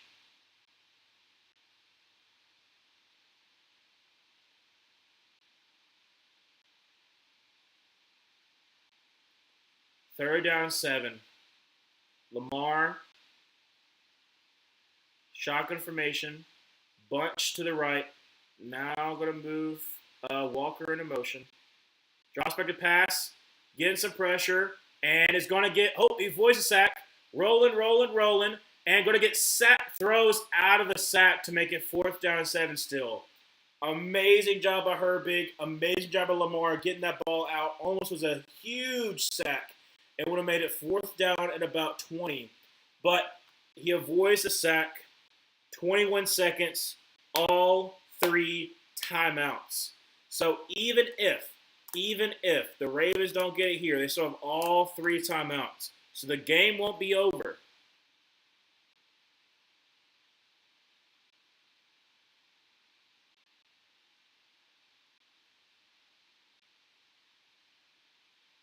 Ravens, why do you call a timeout? What? Why do you call a timeout? If you didn't get it, like, you still had a chance. That I don't get that one. There's been a lot of questionable calls on the Conger timeout as far as time management goes. So now this is definitely the play. This is literally the play right here because you called a timeout. I don't mind you want to get more time to make a call, but at the same time, still had a shot if you still had all 3 timeouts. Now this is literally your chance. 21 seconds, 4th down and 7. Lamar in shotgun formation. Derrick Henry to his right. Going to send Zay Flowers in motion over to the right. Lamar checking at the line. Drops back a pass. Gets some pressure by TJ Watt. Almost got a sack. Throws. And it's going to be a completed catch by Isaiah Likely down to the 22-yard line on 4th and 7.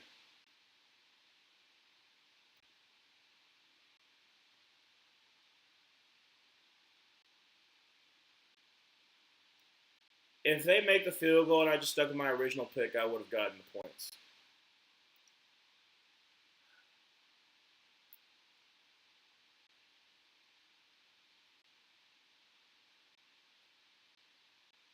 Isaiah Likely on Highsmith. Bad mismatch. Great throw by Lamar.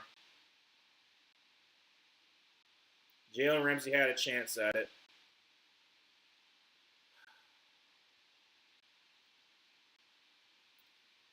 That 4th down is so 2025 coded. Yes. Yes, it has. One more timeout for Baltimore. Pretty much going to try to get in the middle, and then they'll call a timeout.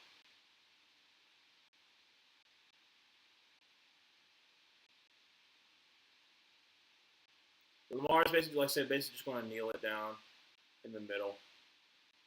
Yeah. So be at the 26-yard line, and like they're going to call a timeout at like the 4 seconds, 3 seconds to not call timeout. Okay. So 2 seconds remain. An extra point was blocked, was missed. So this right here is the game. Tyler Loop. He only missed 1 in 4 years. That's crazy. Tyler Loop.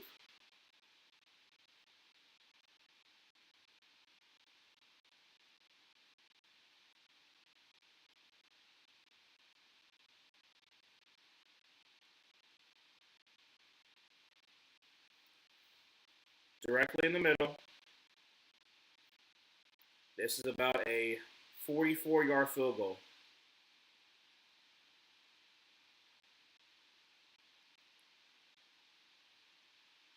Snap, hold, kick is up, kick is. He missed it! He missed it! And the Steelers win! Oh, Tyler. He missed it. Wide right. And the Steelers continue their path. What a game. What a game. 26-24. Aaron Rodgers ain't done yet. I'm right. Our prediction. I switched at the last second. And it worked. Oh, man. I feel so bad for Tyler Luke. Oh, man. Dude, what a way to end the regular season. Exactly, Emmanuel. What seemed like a foregone conclusion that the Ravens would win because the missed extra point. It looked like all the talk would be on the fact that the Steelers choked at the end with bad special teams play, with the missed extra point, with the bad return to set up easily for the Ravens. A 44-yard field goal right down the middle, unfortunately, sails wide right. Two old heads, joint heads. 8 and 9, definitely not the way the Ravens thought this season would go. But 10-7 for the Pittsburgh Steelers is exactly how I thought they would go. I didn't think they were going to be the 7th seed, but you know, what a way to end the regular season. Not gonna lie, Baltimore would have been a better matchup for the Texans. I agree. It's gonna be hard for the Texans not to lose this game. Also, it'd be nice for them to get the revenge over Baltimore when they lost to them in the divisional round a couple years ago. Yeah, and that blocked extra point looked like it was going to be the end. But it didn't matter. That 4th and 7 by Isaiah Likely, got him in field goal range and everything, and it didn't even matter. It didn't even matter. I was trying to see if it got blocked, but no, it just pushed right. And look at the celebration in the fans. I'm probably going to call my sister in a second. Well, I don't know if she'll still be up or not. But I'm going to call her in a second. Just let her know how she's feeling. Derrick Henry can't believe that he missed it. Derrick Henry cannot. He missed it? Oh, my gosh. Luke lucked out there, not having to see Baltimore in the playoffs. Yep. Gets to send old Aaron Rodgers on his merry way. I've never heard a fan base so much complain about making the playoffs, having win a record as often as they do. That is fair. That is very fair. Can't wait to hear Steelers fans complain about that. Yep.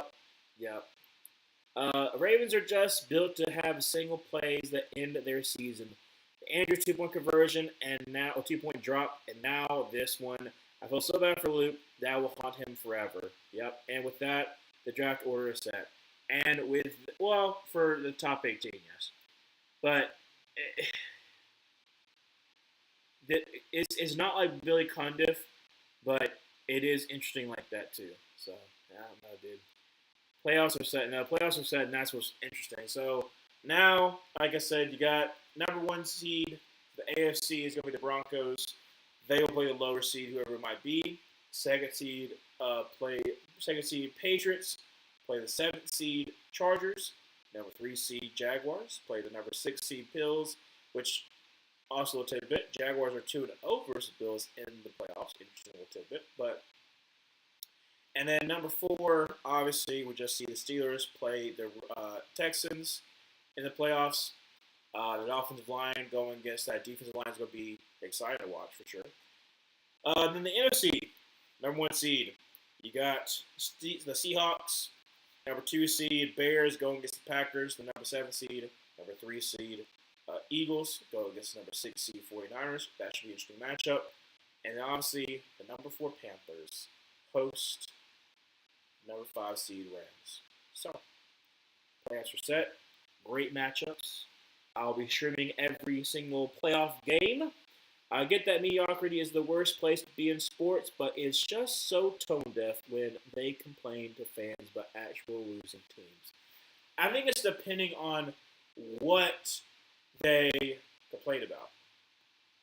Because here's the thing, like, if you complain about the fact that you're consistently you're being mediocre, and then you're complaining that you can't make the next step forward, don't complain to Browns fans and say your pain is worse than their pain, because then that's tone deaf.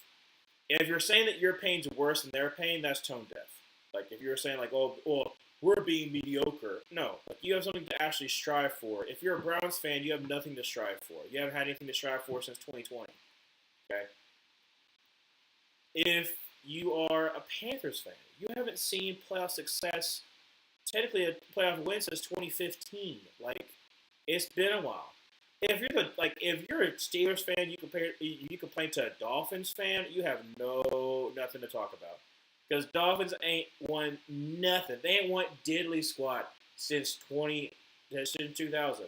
Okay, and other thing too is the last Steelers playoff win was against the Dolphins. So yeah, like I said, mediocrity definitely sucks if you're that way for the Steelers. I get it. I'm just like, oh, we'll just go 9-8. We'll go 10-7. Okay, at least you have something to root for, and you still have great players that are more likely going to stay in your team. So they're showing it right now. Like I said, I'll be streaming Saturday. You got excuse me. Saturday you got Rams Panthers. That's the first game. Then Bears Packers is the night game. Sunday you've got Bills Jaguars at noon. Well, at 1 p.m. for us. 49ers Eagles in the afternoon slate, and then Patriots Chargers at the night. So that's going to be interesting. And then on Monday night is Texans versus Pittsburgh Steelers. Why are you putting that on Monday night? That one kind of surprised you putting it. I guess because they're playing. I guess because the Steelers are playing on Sunday. I guess that's the reason why. I guess a little interesting, to say the least. But anyways, Aaron Rodgers, 31 for 47, 294 and a touchdown. T.J. Watt had that pick, and then Cameron Hayward had 7 tackles. That's how dominant he was this day. Look at all the old gentlemen right there. 36 plus. That's kind of crazy.